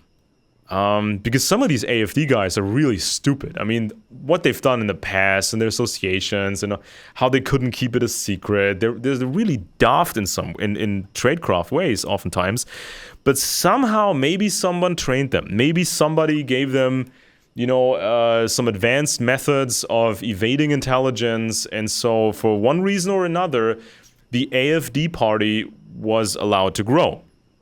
And so a main reason for this growth was all this left-wing policy by the government, but all this bad stuff that happened in Germany over the last 30 years, all this bad stuff done by various politicians, many of them left-wing, all this stuff was blamed on the Americans. So the Green Party, the Social Democrats, everything they've done here, this was all blamed on America because supposedly they work for the American/Jewish world conspiracy. But the Social Democrats, the Social Democrats over here, they were so pro-Russia all this time. And they were named in these defector books, such as Jan Schener's book or Golitsyn's book. The Social Democrats in Germany were named as Moscow's main tool. Yeah. So this is this double strategy. So they wreck our country, with Russian influence, they wreck our country, they blame America for that. And then the right-wingers, they say, we're going to save Germany from all this leftist nonsense. Mm-hmm. So it's the same in the United States. We've got the same pathology developing here. We've got the communist agents and the communist networks that ultimately came out of the Soviet Union and China have been wrecking the country and doing things. And so who gets the blame? Washington, the government, the globalists, the insiders, everybody but Moscow and Beijing get the blame. Everybody, and people won't use the C word. They won't talk about communism. So they're not going to actually ever identify their enemy, identify the problem. So they're never going to get to a solution. So you got the MAGA movement, and they want to use these words. And although Trump refers to the Marxists, they're really Marxist-Leninists. It's really the Soviet Union. When you read the defector literature, they're talking about this fake dissolution of the Communist Party Soviet Union. You look at the leadership in Moscow. You look at Putin, a former KGB lieutenant colonel, former head of the FSB. And these people are from the sword and shield of the Communist Party. These are dedicated communists. This is what most of their career life was spent as. You think that they changed their mind? Do you really think they have some kind of epiphany and they're Christian nationalists? This is what we've come to believe. So everyone's disoriented. And it's not just Germany, it's US, it's France, it's UK, it's all the first world countries, totally disoriented and totally at sea, unable to fight back because they don't know who they're fighting back against. They're actually fighting with themselves, fighting themselves. So a couple of days ago, or this was over the course of this week, there was a document dump about the Jeffrey Epstein case, the famous, infamous pedophile. So this document release has been hyped up a lot by the MAGA crowd, especially. And they always talked about, this was Epstein's client list that's going to be revealed. So there's this magical list, and everybody on the list is totally guilty of underage sexual crimes and whatnot.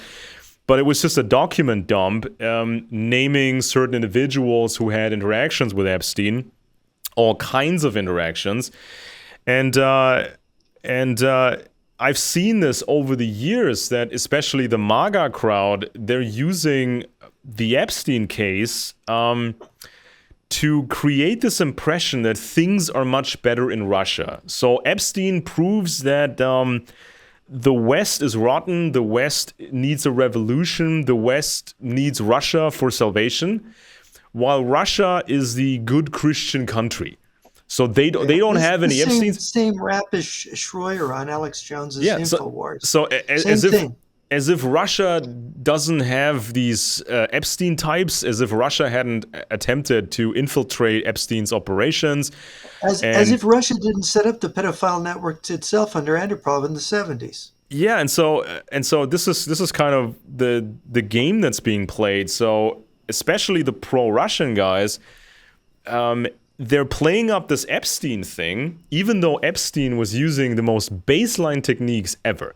I mean, luring people in with investor money and then having all these women around. I mean, every fool can play this game. So it's not like Epstein was some sort of a super spy of some sort. And Very look at who baseline. his partner in crime was, Ghislaine Maxwell, the Yeah. daughter of Robert Maxwell, the Czech Jewish guy who became an MP and a media baron in Great Britain, A who KGB died under suspect. suspicious circumstances. Yes, there were KGB people in the 90s when there was confusion over there who said, oh, he was our guy, you know?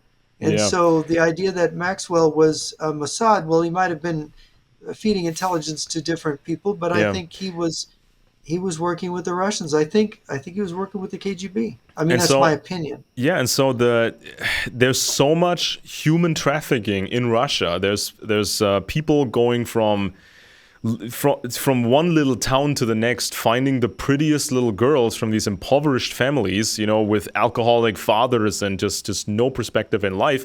They recruit them for these beauty pageants and for these modeling agencies, and then they screen them further, and then they ship them to these rich customers in Russia. This is how the system Well, works. and by the way, look, I heard this story a couple months back from a guy I know, a respectable guy in finance, someone in his family uh, uh, got involved, had a daughter who was invited into some kind of business opportunity, young girl, to travel to China.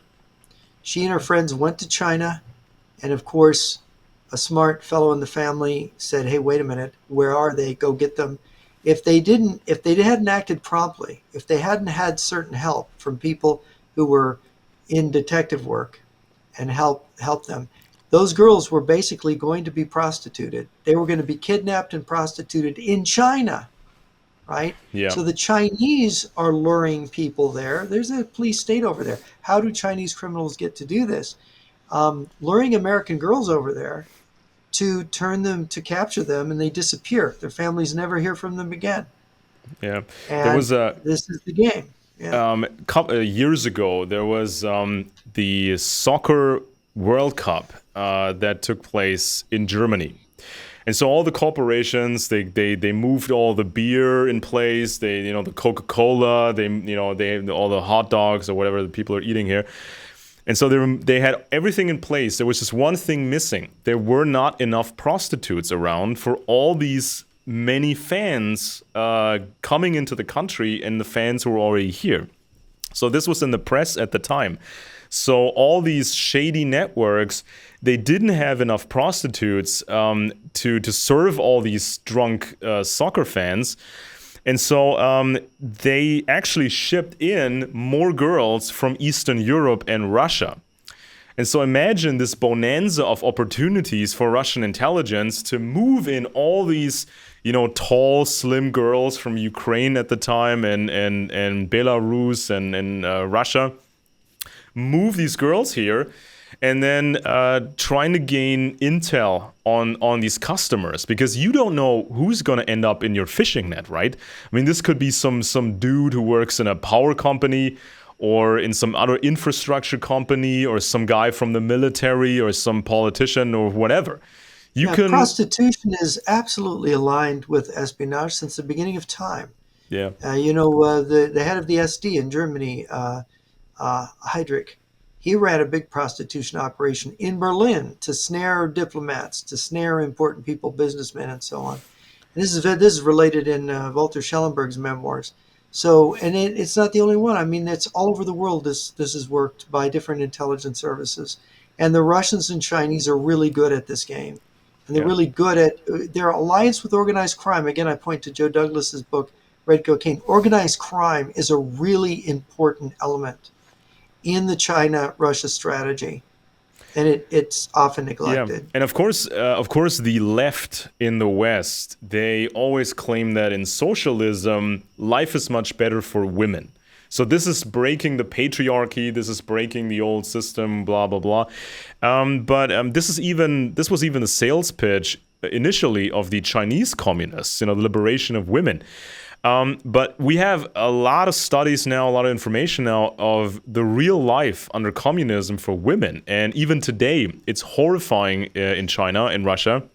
And so the Chinese had some big scandals where some of their female sports stars complained about sexual abuse. And so if a big party guy, wants to be with them and they refuse, they get into trouble. And there's no way, even for other women, there's no real way to get justice. And you can't do activism in real life socialism to protect yourself.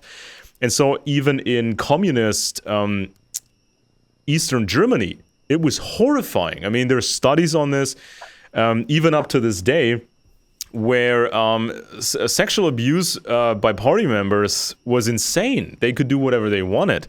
And so if you refused or if you tried to complain to the police, your life would be over because the party member could just give a nice friendly hint to the Stasi and they would literally ruin your life. They could threaten you so you would stop your activism. Yeah.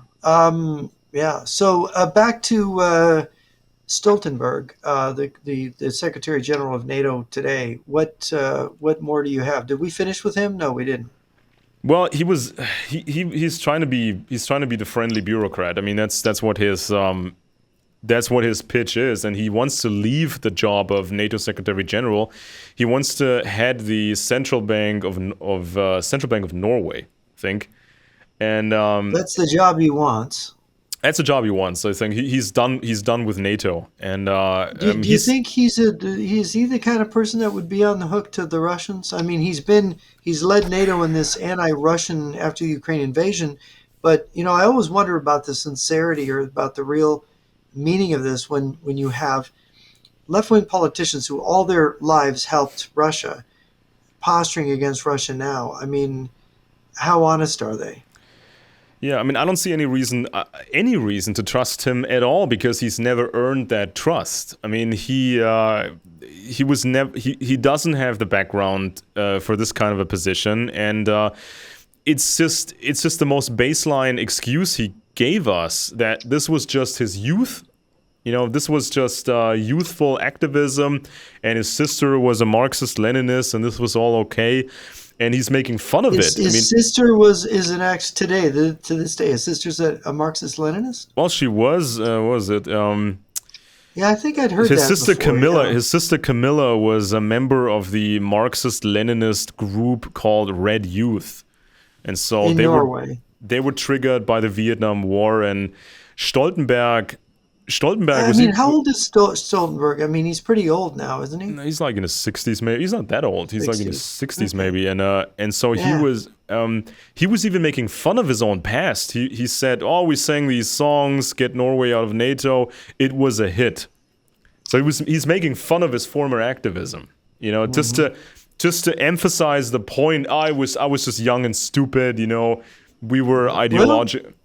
Yeah, maybe he's all right. So I is hope there any so. talk about who they would replace him with? Haven't heard anything yet, but it's probably some guy from Brussels or maybe they go with an aristocrat now, because I've seen. I mean, over the last couple of years, I saw all this stuff play out with the British royal family and the young princess Harry and William at the How time. about Ursula von der Leyen? Wouldn't Yeah, she be great the choice. ideal Secretary of General Yeah, for NATO? just great choice, of course. Yeah, you saw Prince William taking on this public military role, so maybe you're gonna see an aristocrat again because that sort of radiates conservatism, or it looks like conservatism. And Is it of Britain's course, turn? hmm? Is it Britain's turn to have the It could job? be. It could be. I mean, Britain's military is sort of trash now. I mean, they can't defend themselves either. And there's all this. There's not just the Nord Stream pipeline that went across the ocean floor, in Europe. There's a crisscrossing network of internet lines, phone lines, power lines, all kinds of stuff that we need. And the Russians and Chinese have both been about cutting those lines over the last 3 years. The Chinese just cut a line Exactly. going out of Finland. Yeah. And the Exactly. Russians were So doing it from the start of the war. They've been cutting lines going in and out of Scandinavia. They cut one off of Alaska here on the west coast, exactly. south of North So America. I don't see any adequate reaction inside NATO under Jens Stoltenberg. Of course, material was sent to Ukraine. Money was sent to Ukraine, but the overall reaction was so muted and so lame, and it's not what needed to happen. And Jens Stoltenberg's name is on all of these decisions, all of the years that he was in this posting. It's on him basically, and so the armies of Finland, Sweden, and Norway, they used to be very, very weak. And you saw these corporations, I think out of Sweden, they offered technology to the Russians to make tanks, to make tank tracks of some sort. This was back in the 90s? This was like in 2010, like around 2010, Oh, okay, when the before. Russians were starting to try to build themselves up. Yeah, so and you saw I think the finest Swedish sniper rifles ending up in the hands of Russian Spetsnaz troops and soldiers, and more equipment. This is thermal optics, these thermal cameras. All that stuff was bought from places like northern Europe, and this happened. I mean, and it's these countries are very much infiltrated. I mean, Norway is a problem, and there's a lot about it in, I think it was Jan Schener's book, We Will Bury You, or it was in Golitsyn's book. He goes from country to country, and he talks about the level of infiltration in Sweden, Norway, and Finland. And Shana talks about the strategy for the different regions. So discusses Yugoslavia, discusses the plan for Germany, the plan for Australia even, which by the way, which is fascinating. Many of the things, and that book was written in 82, many of the things he talked about as Soviet plans ended up coming true later, like after Tito's death, breaking up Yugoslavia along ethnic lines. That happened. And it's in his book that's the Russian plan for Yugoslavia. So what I find is that, people think, well, how do you know what's going to happen? It's like, well, the defector literature is almost like an oracle. If you read it and you're reading about their plans, you're reading about what they're going to do in the future, and they do it. Yeah, well, that's not really magic. That's just, plans take a long time to formulate. You got them on the drawing board, and then you're going to do them. And they often work out. All their plans don't work out, but they often do work out. And the real problem here that we have, look, what you're describing in Europe, I'll just describe briefly about the Strategic Posture Commission here in the U.S. We have this big nuclear arsenal. Well, it's a pale shadow of its former self. And the thing about our nuclear arsenal is we have these reviews, the strategic posture reviews, to analyze them. Well, I sat down with a guy involved with that Strategic Posture Commission back in 2009. And it was, technically, this was done at the very end of the Bush administration. So this wasn't even getting into Obama where things got worse. And basically, it was a bunch of people who didn't understand nuclear war or strategy or anything. And they whitewashed our position. This was our position. Now, I'm not up to date on what it is now, and I'm quite sure it's bad now. But this is how bad it was in 2009. We had all of our bombers basically non-alerted in one or two bases, so that two nuclear weapons could destroy them, because when bombers are not alerted, it's going to take you about at the fastest 5 to 24 hours to get pilots and get bombs and get them loaded and get them in the air because they're not ready. And so a missile from Russia arrives and hits that base in 30 minutes. And the Russians have those bases already targeted. Then the same thing with the missile silos. Their official policy since Clinton was president is to ride out a nuclear attack and then to fire back. Well, all of those missiles, people don't know this, but American land-based missile silos are not hardened. They're underground, but there's no hardening. So technically, even an airburst hydrogen bomb, 50, 100 yards above the silo will destroy the missile in the silo underneath. So they're sitting ducks. These are stationary targets. America does not have, like Russia and China, road mobile ICBMs or rail mobile, as the MX system was supposed to be.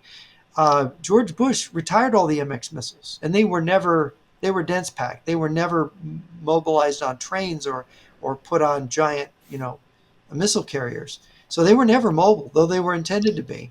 It's funny how that worked out. And then you say, well, there's the American Ohio-class ballistic missile submarines. Well, here's the problem is that the submarines don't have the launch codes, the PAL codes, the permissive action link codes. They have to be sent for an American ballistic missile submarine with nuclear warheads, which I think we have 14 right now. And maybe 4 or 5 of them are out at any one time. Most of them, I think, are in port, unless there's we're at DEFCON 3 or 4 or DEFCON 2 or something. So you have these things at sea. The problem is that you have to be able to send them the codes, and they're deep underwater, and that requires a special system. Now we used to have an antenna up here in Wisconsin. I think it was buried under the ground in northern Wisconsin. Maybe it was northern Minnesota. I don't remember. But it was you have to send ultra low frequency radio waves that could penetrate into the ocean to reach the submarine. But they took away this antenna, and they rely on these special planes. They're planes that have to fly out to the patrol areas where the submarines are, and then they send the code to launch, the launch code, because you can't arm and launch the warheads without that permissive action link code. Well, the problem was all of those planes that were to warn the submarines were all at one base, non-alerted. Oh, God. Which meant a nuclear missile could come and destroy all those signal aircraft that transmit the signals with the codes to the submarines. So all they had to do was bomb the missile silos and 3 or 4 other places, and America would have no deterrent. I mean, that's our real strategic posture in 2009, and I'm not sure they've fixed any of those problems. They may have, but the guy that told me this which was he was so upset when I would call him on the phone over the years. Did they fix it yet? When Trump was president, every year that Trump was president, I was talking to this guy, and I said, "Well, have they fixed it yet?" No, I wake up every morning wondering why we're still here.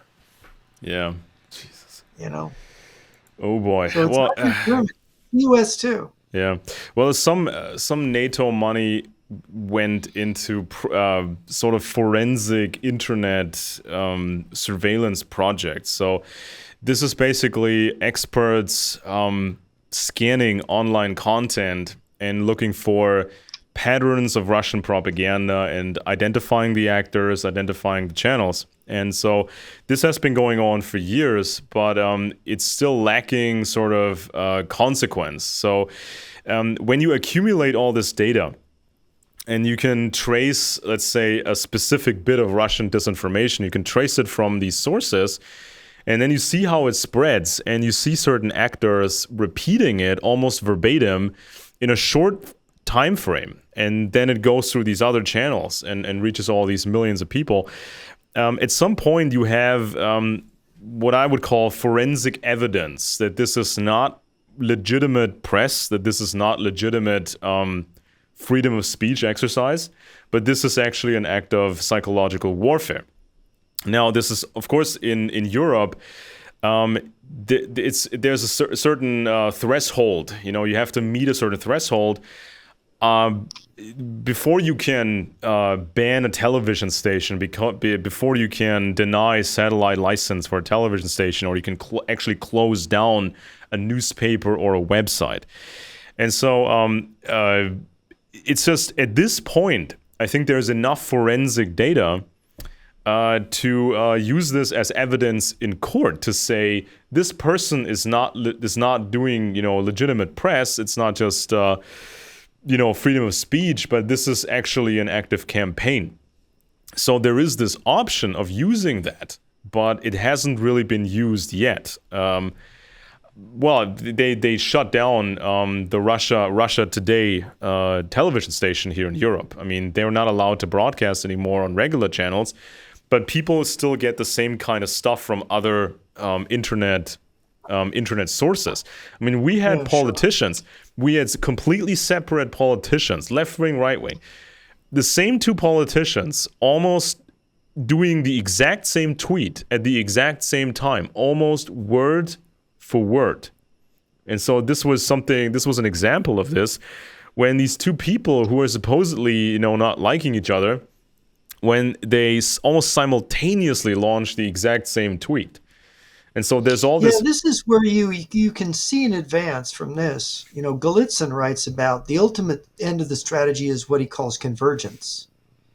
And so if you prepare the right and the left with these nuanced narratives where they hate each other, but they're saying the same thing, you are ultimately preparing for a convergence where anyone who doesn't go along with the new right and the fake, the anti-Russian left, when they suddenly decide, oh, Russia's good and we're all going to combine, they just change a few things and they can converge them and they can become one.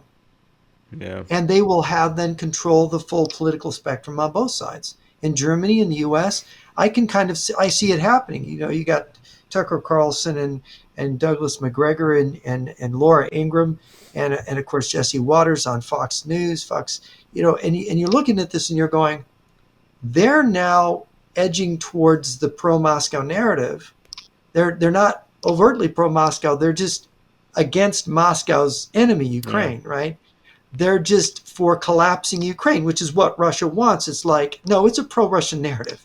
You're helping Russia achieve its goals and you're flacking for them. You can call it anything you want. That's what it is objectively. And you're Laura Ingraham. You're the big conservative voice on Fox News. And the problem is, and then Tucker Carlson, who was the biggest guy on Fox News.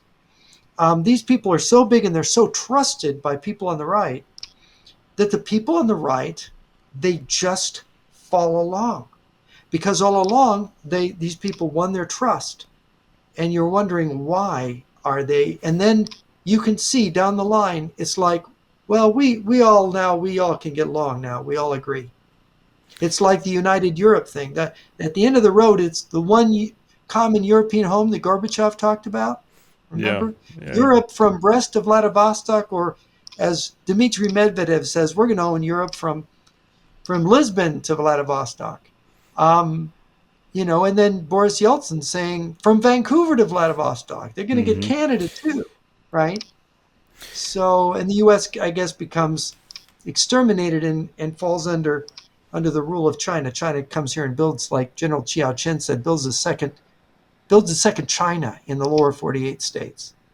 Yeah, and this is something Colonel Lunev warned about. They are coming for North America. They're going to invade you. They're going to bomb and invade you. Yeah. And people go, oh, no, that's not going to happen. It's like, it's being set up. It's being set up all these years. It takes a long time to, nuclear weapons are really serious, and to do it right and not to get hurt, you have to go through all these levels of deception and political manipulation so that you don't get return fire. It can only be done this way. Yeah, I think the recent broadcast from Owen Schroyer, I think that was sort of a turning point where influencers are now expanding this love for Russia to a love for the entire BRICS bloc, because that this argument that it's a united front against the globalists, whatever they call it these days, It's a united front against the New World Order. So they think of, or they kind of make it seem like, the United States is an occupied country, and it needs this liberation. And so you need active help from outside because the Americans can't do it by themselves.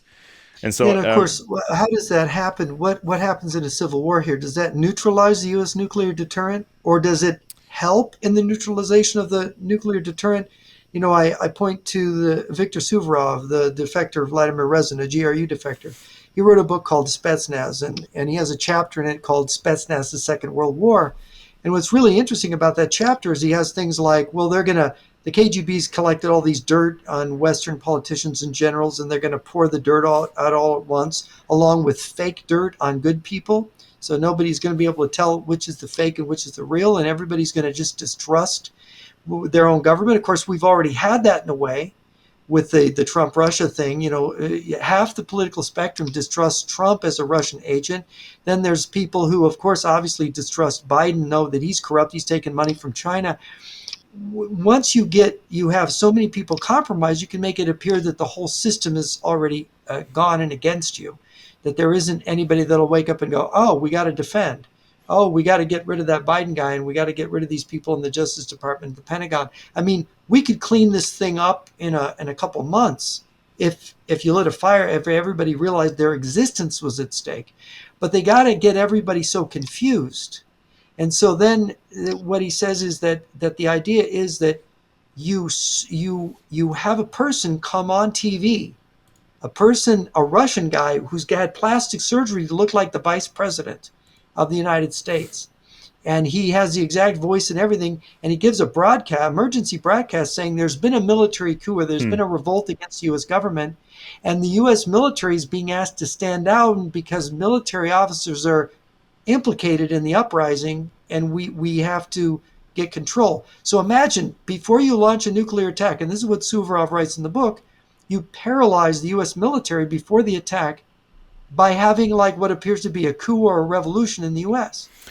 Yeah, I And mean, of course, this is a scenario they've been working on for 40 years. when this thing happened with Trump, and the question of, is he eligible to run in Colorado and in other places, quite a few of Trump's supporters talked about an upcoming civil war. So they gave the impression that the system is so rigged that the left wants a civil war. So this was almost like almost an act of war, and so the right is now responding. And this goes back to the history of the actual United States Civil War. And I see a lot of distorted narratives about the old Civil War, and these distorted narratives are used today in preparation of uprisings or something or the other. Well, right. We have this song that became popular a couple months back called "The Rich Men North of Richmond." Did you ever hear that song? No, And he's no. a charming, country singer. The rich men north of Richmond, are your enemy, basically. Well, it's anti-northern, rich men north of Richmond. It's Civil War referenced, right? Mm-hmm. Because Richmond was fighting Washington, which is north of Richmond, and it's appealing to Confederate Southern patriotism, but it's also implied the rich men are the capitalists, the conspiracy, the insiders, the globalists, the every name but the communists who have infiltrated all of the above, and are and not 100% in control of it, but are manipulating to make them look bad, and making the process, disorienting the process. I mean, they've gotten these people to go into business with China. They've gotten them before to invest in Russia. Of course, they're now busy divesting themselves, and America is about to reindustrialize. They need to disrupt this process. Yeah. The natural America's an organic society. It can't be ruled by conspiracy because it's too big. There's too many companies. There's too many states. There's too many. But you can use corruption and confusion in the minds of people to get them, even well-meaning people, which I take Tucker Carlson to be a well-meaning person. I take Laura Ingraham to be a well-meaning. If you can get them to say the wrong thing, it's like, well, are you saying that Tucker Carlson and Laura Ingraham are and Jesse Waters are in a conspiracy? No, they're just being duped, like so many other people on the left were duped. And it's like we have to begin to make a fine distinction between the actual agents of influence and the sponsors in Beijing and Moscow and the actual communist organizations and front groups here and the people that are just being fooled on both the right and the left, because they're being fooled because they're going to be destroyed, and they need to wake up and say, wait a minute, the Russians and Chinese Yeah. are coming for us, and the communists are their henchmen. So, from the simplistic leftist perspective, the American South was a fascist hellhole, while the good North was on the glorious path to left progress. Invading the South was a sort of anti-fascist rescue operation. So this is one of these narratives. And then from some right-wingers and truthers' perspective today, the North was controlled by Illuminati Jews and other bad people. And this invasion marked a turning point in America where everything started to go downhill up to today, where the conspiracy has grown massively. So the early United States is regarded as this golden era. And then things went sour. The Illuminati Jews sort of spun their network all over America. And then the Civil War happened. And the South, of course, was ruined. And then these evil forces, these Illuminati forces, then stole everything they could from the South, or they bought it up cheap, and then came the era of the robber barons. So this is sort of another popular narrative, and so Yeah, and of course the Civil War is an extremely complicated event. yeah, There are, in American history, this thing over slavery. The northern states, slavery had existed in all the colonies. I believe there might have been one that wasn't initially in, but it got out of the North, and the American Revolution created a kind of resolution in the generation of that to ultimately get rid of slavery, because they believed that the human being needed to be free. And so there was this, but then 2-3 generations later, the Southern aristocrats wanted to go back on that. They had stopped the slave trade. I think it was written into the Constitution. I think the slave trade stopped in 1808, if I remember the right year from the Constitution. But they wanted the South developed into a different society because of slavery, because of the way it was organized. And they saw Abraham Lincoln as an abolitionist, which technically he was not. He didn't like slavery. The abolitionists liked Lincoln. But Lincoln tried to emphasize again and again that he did not want to harm the rights of the South.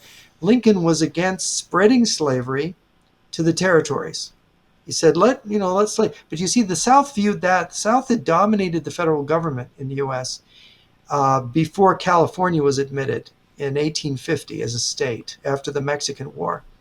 And so that upset the balance of power, because California became a northern state. It wasn't southern. It didn't have slavery in its state constitution. So the problem was the South needed Kansas and these other territories to become southern states so that they could get more representation in the Senate.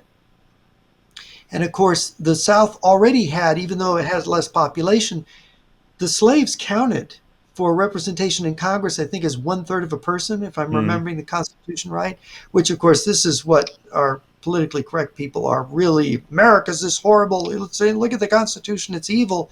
Yes, we were all in the Middle Ages once. My ancestors were Vikings drinking glog out of people's broken skulls, destroying monasteries and raping and pillaging. Look, we all came out of a savage background. We don't instantly become middle-class, enlightened, modern people all of a sudden overnight. There's an evolution here. There was hopes that the South would grow out of slavery, but they were going the other way. And they reacted very violently to Lincoln's winning the election of 1860. And you had states starting to leave the Union until it became a huge thing, and they formed the Confederate States of America. And of course, originally Lincoln said, "Look, this is not about slavery; it's about the Union, because there's You can't break up a country. It's a rebellion, right? Yeah. And Lincoln really would have had to let them go because the attitude in the North, just to let people know, the North didn't want to go to war with the South. North didn't want it, and they said, just let it go, and we'll be nice, and we'll win them back by being nice. That was the Mm-hmm. attitude. And even Lincoln was looking at this, but you see, you had federal forts in different strategic ports of the South, and Fort Sumter was one of them. And the South opened fire on it. They blockaded it. They were trying to Mm-hmm. starve the guys, and there were other forts in the similar position. It was very delicate. But when they opened fire on a federal military base at a fort, that enraged popular opinion in the North. The North was just gonna let them go. That was really the feeling until they opened fire. They said they attacked us. Yeah. They attacked us. So that it's just to tell. And of course, Lincoln was like, "Well, now I can put the rebellion down," and and so that's really the history. I'm giving it in a nutshell. I'm cutting corners, but Mm-hmm. when at the Republican convention in 1960 in Chicago, people said, "Well, the South really objects to you. Don't you think there'll be a civil war?" And Lincoln said, "No, they're not going to. They've It's threatened that gonna be before." fine. Right. People are, even Lincoln was naive. He didn't understand how he was viewed because he really was a much more moderate guy in person, a much more affable person than that. But, it's a horrific, the Civil War is a horrific thing. Nearly a million people on the two sides, Americans died in the Civil War. It was under that a million, but it was very high, close to that. And it devastated the South. And of course, the freeing of the slaves went on to being a problem with integrating African Americans with white Americans. We've had this process going on, Yeah, but but not a smooth thing at all. so, but there's a whole other story out that's become super popular now, or over the years or over the decades, and in this story, the Civil War, the Civil War was a Jewish conspiracy. Because of course the tiny little Rothschild banking dynasty, they wanted control over America. They wanted to force these crazy loans on Lincoln with insane interest rates. Lincoln refused, and other things didn't work out either. And so the Rothschilds started this war by financing the North and also running certain things in the South. I mean, it's a very, very popular story that's being Mm-hmm. told, and obviously the Russians love this story too. They've done their thing over the last more than 100 years to amplify that sort of story, that the tiny little Rothschild family could start these wars at will. So they didn't have to ask anybody. They didn't confer with the British government or anybody else because they were running everything. So they could decide war. That's what many people believe. It's almost like only Jews had serious intelligence capabilities in the past. Well, there's also Freemasons. People also talk about Freemasons, but at the same time, they believe Freemasonry is thoroughly Jewish, so only Jews had intelligence capabilities. This is the thing the head of the John Birch Society told me. The crazy thing 30 years ago when he said, I said, "Well, who's running the world? Who's the threat according to you?" And he said it was these 9 Jewish black magicians who ruled the world through the Masonic lodges and the banks, right? It's completely crazy. I mean, it's just totally crazy. It's not the way the world works. I'm sorry, people. No matter how many conspiracy Yeah. books you read, no matter what you think about reality, this is not history. This is not reality. Yeah, but yeah, millions. I don't have a number in front of me right now, but I think that many millions of people in America believe that story, that background story about the United States Civil War, and so they interpret a future possible civil war in the same way. They believe they are threatened or occupied by this Jewish conspiracy, and so a civil war seems inevitable to them, hoping to restore proper America. And many people who believe this stuff, this storyline, I think many of them would accept Russian help and now maybe even Chinese help to win another civil war. Now, Yeah, and you've got a minority of black people, I don't know how big, and a minority of white people here who want to have their own country, right? You got white people that want to have a mhm, white people's state somewhere, and you've yeah, got people like I think maybe Greg Johnson over there at the I think I've mentioned it before. It's called I can't think of the name. He's in San Francisco. He's a philosopher. But those uh, uh, countercurrents is his website. I think that they kind of are white separatists in their views. And you've got blacks who have, I think Malcolm X was, and some of the people coming out of that kind of thinking wanted to have a black, let's make Alabama a black state, um, or something of that nature. Carve out their own polities. In other words, divide up America and divide Americans according to race. I mean, you could keep dividing us until you've got, 300 countries here if you want. We'd yeah, end up looking worse than Europe. Uh, but yeah. I it's mean, it's the Russians love it. The yeah, Russians, and and also, I've I mean, mentioned, if yeah, anybody bothers to check up on German history over the last couple of hundred years, I mean, we had a massive problem with civil war because there was not a unified country, really, a unified empire, but it was this wild patchwork, and so you had Catholics fighting Protestants, and they were literally cutting each other's heads off. yeah, the 30 To Years' War. Yeah, to gain control, and that's why Germans were so burnt out and messed up, and that's why they just followed along with the next stage of an empire. Then, but this was the reality in Germany. So a foreigner for a German was somebody who lived 50 miles in that direction, or 100 kilometers in that direction. That was a foreigner to you. And if you was a Protestant, you were a Catholic, then this guy was the devil. So you could literally kill him. And so this Yeah. is what civil war did to Germany, and it's And really it creates the kind of mess that communists can exploit. And this is one of the things when I hear people, pushing their radical religious views in a group political setting, saying, I just had it in a group here. Somebody was saying the Pope was the Antichrist and Catholics are following the devil, basically. In a political group here in the U.S., a political conservative group, he was pushing that. And I've had Protestants try to push the other view on my site, and I don't want to hear it. yeah. You're evil. If you're going to Oh, push by the that way, division, that poison to divide Protestants and oh Catholics, you're evil. yeah, And if you're but going to push to divide black and white Americans, you're evil yeah.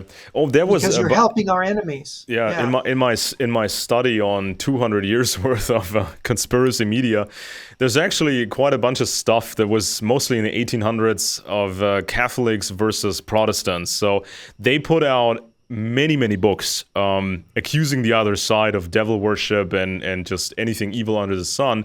Now, of course, the Vatican for a long time was tied to France, and of course the Vatican had its own intelligence networks and so on and so forth.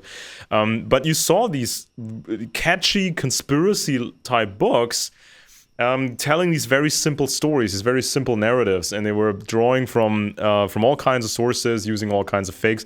There was this one thing. This was the oath, the supposed oath of a Jesuit. So apparently, this was, of course, was proven fake.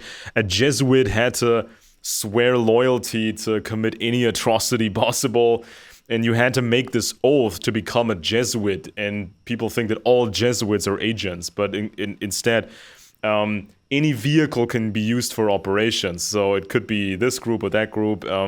It's intelligence networks hiding inside organizations. So, but people wrote these books and they became sort of popular. And of course, the Catholics put out some of that stuff as well. For example, there was something like this was sort of written the same way that the Protocols of Zion are written. I don't exactly remember what it was, but somebody put out this text in a newspaper claiming that somebody gave him an original text from the conspirators, and this was supposed to be an elite meeting of these bad guys, and they were talking about their evil plans. So it's like this guy speaking just like the narrator of the Protocols of Zion, like talking to these other guys. We will do this and we shall do that and let's do this. Har har har. It's the same baloney. It's the same kind of structure of this text. So you had that quite a lot. And so in the United States Civil War, the Secretary of War for the Southern Confederacy was a Jew. He was Jewish. Named Judah P. Benjamin. Of course, he got all the blame. I mean, obviously, he gets all the blame. And at some point, he fled to England. Now, the conspiracy guys said he was an agent of the Rothschilds, so he fled to the Rothschilds. Right. Now, of course, the tiny little Rothschild family actually worked for the British Crown. Was originally recruited by the Landgraf of Hessen-Kassel. You know, the family of Hessen is very powerful, you know, super large and everything. And so it was a 20-year vetting process before the Meyer Amschel Rothschild was even allowed to work for the Landgraf of Hessen-Kassel. I mean, imagine in modern times if a vetting process takes 20 years. I mean, it's ridiculous. But they were very, very careful, you know, very careful with their money. And so because Meyer Amschel Rothschild did this work, it was actual work, which the aristocracy didn't want to do themselves. So they contracted this guy, recruited him. He did this work, saved money from Napoleon, you know, stashing away boxes of assets of the Landgraf of Hessen-Kassel, protecting it from Napoleon. And because Rothschild did a serviceable job, he was then referred to the British Crown to perform more work, which the aristocracy didn't want to do themselves, like smuggling money to the troops for Wellington. This was just work. Somebody gets contracted for work. And so the money of the Rothschilds was never really the money of the Rothschilds because it was part of this larger banking system, bond system of the British Empire. They were custodians of aristocrats' money. Yeah, and well, they called them Hofjuden in Europe for centuries. You know, you work for the aristocracy, and they basically own you. That's what it was in the past. I mean, they outright owned you. That was kind of the standard back then. Yeah. But so this because because Judah P. Benjamin was Jewish, that's why he was turned into this Rothschild co-conspirator of the United States Civil War. There was a guy named Bill McElhaney. He lived in Hollywood. I've been to his basement of his house. It's sort of like a research library, and he used to give these lectures. I attended one of them. That he claimed that the conspirators in the American Civil War were these Southern societies, groups that basically organized the secession. And he had a whole presentation on it, how it was these Masonic groups in the South that caused the war. And of course, so he was taking the opposite view of people saying it was the Masonic groups in the North that caused the war. So you see how you can just about carve anything out of anything with these kind of conspiracy theories. Yeah, but also when people mention Freemasons in the South of America, especially Scottish Rite Freemasons, and some of these groups, I have the names here. What was this one group called? The something of something. So this is what some people are very interested in. But ultimately, most of them think that Freemasonry is inherently Jewish because it borrows some elements from the Old Testament. But why did they even call themselves the Scottish Rite of Freemasonry in the American South? Well, turns out that an early version of Freemasonry started in Scotland, and and there were some networks active in Scotland that led back to Denmark and the aristocracy there, which was kind of like the House of Hessen or tied to the House of Hessen, of all things. And so Scottish Freemasonry was like the original Freemasonry, and of course the influences are from the ancient world, which was various different empires. So people didn't really care so much about Jews in the ancient world, and so this was a broad, set of influences on Freemasonry. Now, I think any really educated person today is somehow interested in the ancient world. And so you can't really blame Freemasons for that. And so then when the aristocrats of Denmark, they had a foothold in Scotland, and ultimately they got rid of the Stuarts, and then they put in King George I, who was from Hanover, Germany. Actually, he became British king. George I then restarted Freemasonry, and he said that we started it in 1717. And so this became the British Grand Lodge, and so there were still Masons out there who referred back to the Scottish tradition, and so you had different Masonic systems. So Freemasonry in the American South was certainly not a Jewish conspiracy at all, and some people claim it was a Luciferian conspiracy, and they come up with all these fake quotes. The fake quotes attributed to Albert Pike, was a military general of some sort in the South, and he was interested in all this ancient stuff and some of the mystery cults. But they claimed that he had advanced knowledge of World War I and World War II and the Great Depression, right? Exactly, and predicted which is 3 world completely wars. Nonsense. Yeah, they created these fake letters. No, these are obvious forgeries. Absolutely. Yeah, so of course, spy networks can use Freemasonry as a vehicle to hide inside, but any vehicle can be used that way. So it could be a boring-sounding trade import-export company. It could be anything. It could be anything that's... You could hijack anything. Yeah, look at how the KGB buys companies through fronts and owns sports teams, even in media. I mean, there's no limit to what you can get away with in these countries, in our countries that don't have proper political and counterintelligence. Yeah, and so Britain showed little support for the South. Emperor Napoleon III of France also hesitated, and then the guys from the South, they did what everybody expected them to do. They went to Europe and contacted the banks, and they tried to find money for the war. And there was this one incident. The bank Erlanger EC wanted to step in with loans. The banking boss Baron Frederick Emil d'Erlanger traveled to Richmond in 1863 and negotiated with Judah P. Benjamin. And the Baron had visited the Stockholm Royal Court, and so on and so forth.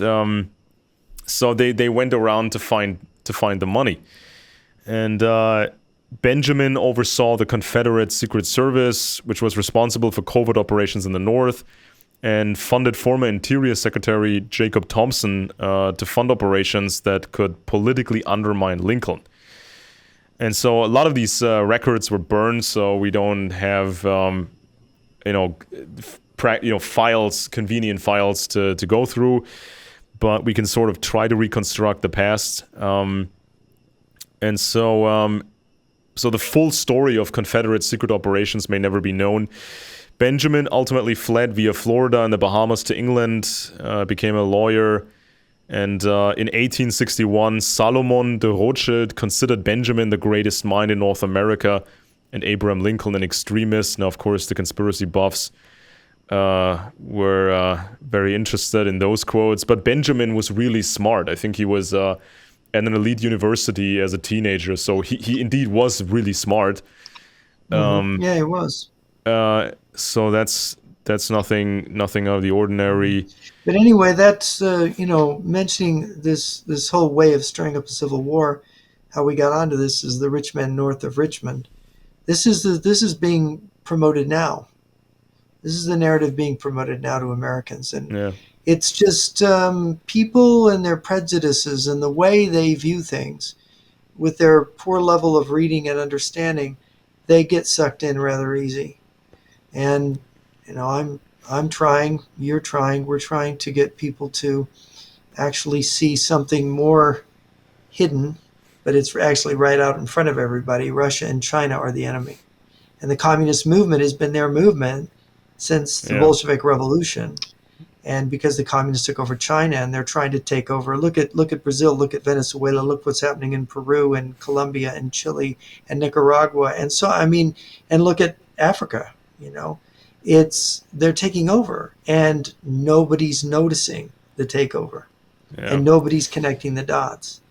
So And I want to it's thank going to you. Yeah. it's going to be so dangerous when Donald Trump has a stroke or Donald Trump falls down a flight of stairs or somebody actually gets killed, because when John Wilkes Booth shot Lincoln in 1865, Booth and his co-conspirators had actually planned to assassinate other important Northern officials as well. But Yeah. conspiracy literature once again obscured the events and claimed that Lincoln fought against the Jewish banker conspiracy and was therefore killed by the same conspiracy. So the And Jews wanted also to. there was did you know there was because some of the Booth's co-conspirators were Catholic, Hmm, that were in his network, that they thought up a Catholic conspiracy which caused certain laws to be passed against Catholics in this country back in 1867, I think that came about. And I forget now, you can maybe people will look it up and remember, but I'm going by memory. But there was some very serious anti-Catholic belief that there was a Catholic conspiracy involved in the Lincoln assassination. I've had people throw that out at me at different times, but yeah, it's pretty crazy what people, because there's the anti-Catholic fanatics as well as the anti-Jewish, and then the anti-Protestant and the anything to divide us and to distract anti-Freemason. So us. anybody who's a Yeah, Freemason is not part right. of the Anybody that's a conspiracy, and Freemason, this. look, yeah, exactly. You can have people who are conservative that are Freemasons. You can have people who are very good conservatives who are atheists or Protestant or Catholic or whatever. And of course, in a modern country, you have freedom of religion, freedom of what you believe. That's part of freedom. Yeah, We're not imposing a theocracy on anybody.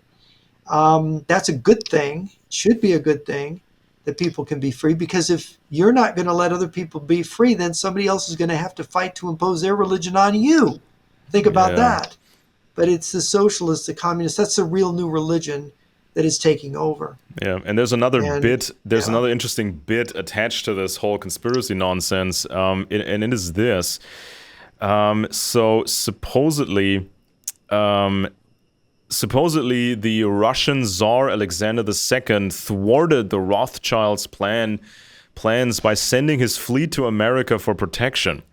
And the conspiracy crowd will tell you the Tsar was the only ruler in Eurasia who was not in debt to the Rothschilds, and also did not want to accept a central bank controlled by the Rothschilds. And but in reality, in September of 1863, a Russian fleet of just 6 warships sailed to the east coast of North America and stayed there for 7 months. They patrolled the surrounding area on behalf of Lincoln's Union. Something similar happened on the West Coast, where a fleet of 6 warships was stationed in San Francisco. So not that significant, but people, they create something out of it, that the Russians actually saved America from the Rothschild Jewish Satan banking conspiracy. So that's Well, that just fits right in with Putin's narrative and Alexander Dugin's propaganda. And all these AfD people in Germany must just lick that right up off the plate. yeah. I mean, some of these right wingers in Europe, in America, some of these right wingers now, they seem almost like these old Leninist activists and revolutionaries who would do things here and then prepare to have the Russians move in.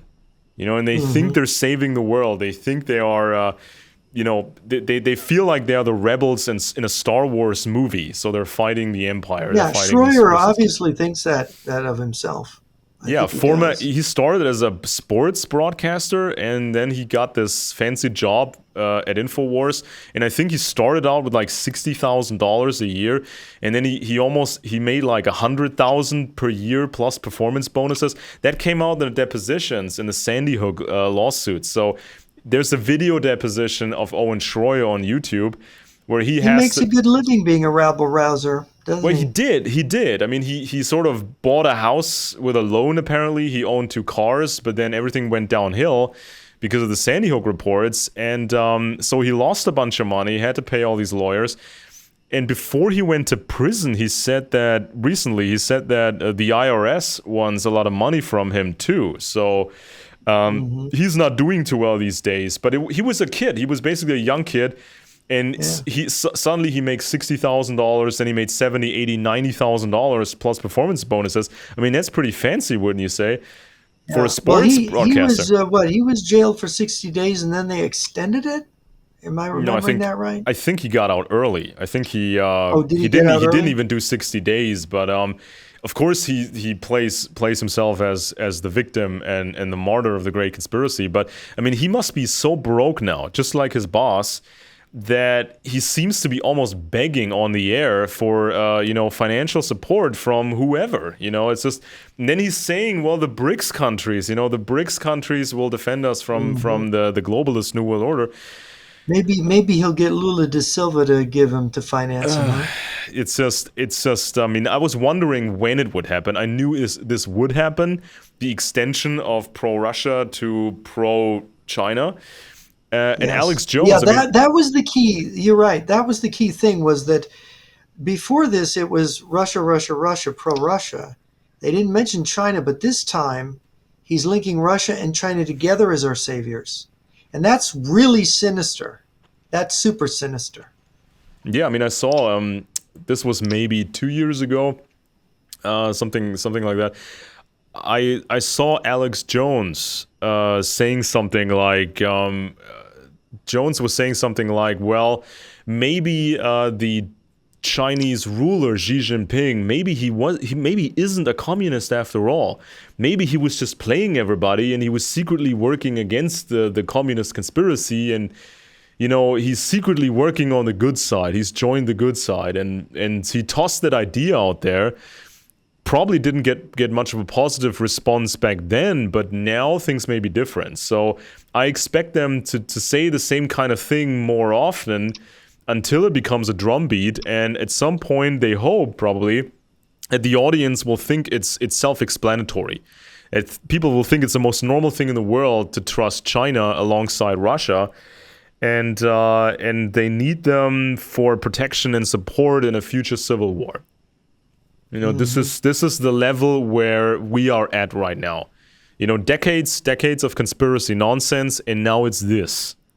It's literally this. Yeah. It's and so it's almost like the mask comes off. Oh yeah, I'm for Beijing and Moscow. The mask Hmm. just comes off. Yeah, and Yeah. I mean, there was so many. I remember when this the Ron Paul hype began, like in 2007, 2008, with his presidential Yeah. campaign, and it was a publicity stunt where he could be in front of the cameras and talk about how he wants to close down all foreign military bases of the United States. I Mhm. mean, I would be glad if we had more military bases in Germany and more personnel, because we can't defend ourselves for anything. So Yeah, that's what they think it's an evil that American military bases are brought or some kind of evil American imperialism when it's really an obligation. It's a burden on the United States. But we need to do that burden because that's how our currency is the number one currency. That's basically protects our trading partners, the people that send the stuff that we really need, even more than what we need from Taiwan or Ukraine or any other country. But the communists in Russia and Beijing, they don't care if the world starves. They don't care if they level whole countries. They don't care if four-fifths of humanity dies. They do not care. It's about power, their wasn't it dominance of the planet. Yeah, wasn't it the that's what it's about. Japanese? Wasn't it some Japanese guy that said, "Well, you cannot invade the United States." This was a long time ago. You cannot invade America because behind every blade of grass is an American with a gun. Yeah, But Admiral Yamamoto said but that. Yeah, now there's but now there's behind one blade of grass. I mean, nowadays or in the future, behind one blade of grass is a patriotic American with a gun, but behind another blade of grass is some new right wing guy who's siding with the invaders because he thinks they are liberators. yeah. And so, Well, I'm hoping that that will straighten itself out. I'm hoping that these conversations will be helpful to people understanding. So I guess our time is up. I've got to go. So I want to thank you, Alex Benesch in Germany. I'm Jeff Nyquist in the United States. I want to thank you for joining us, and we'll be back next week with another edition of Friends and Enemies.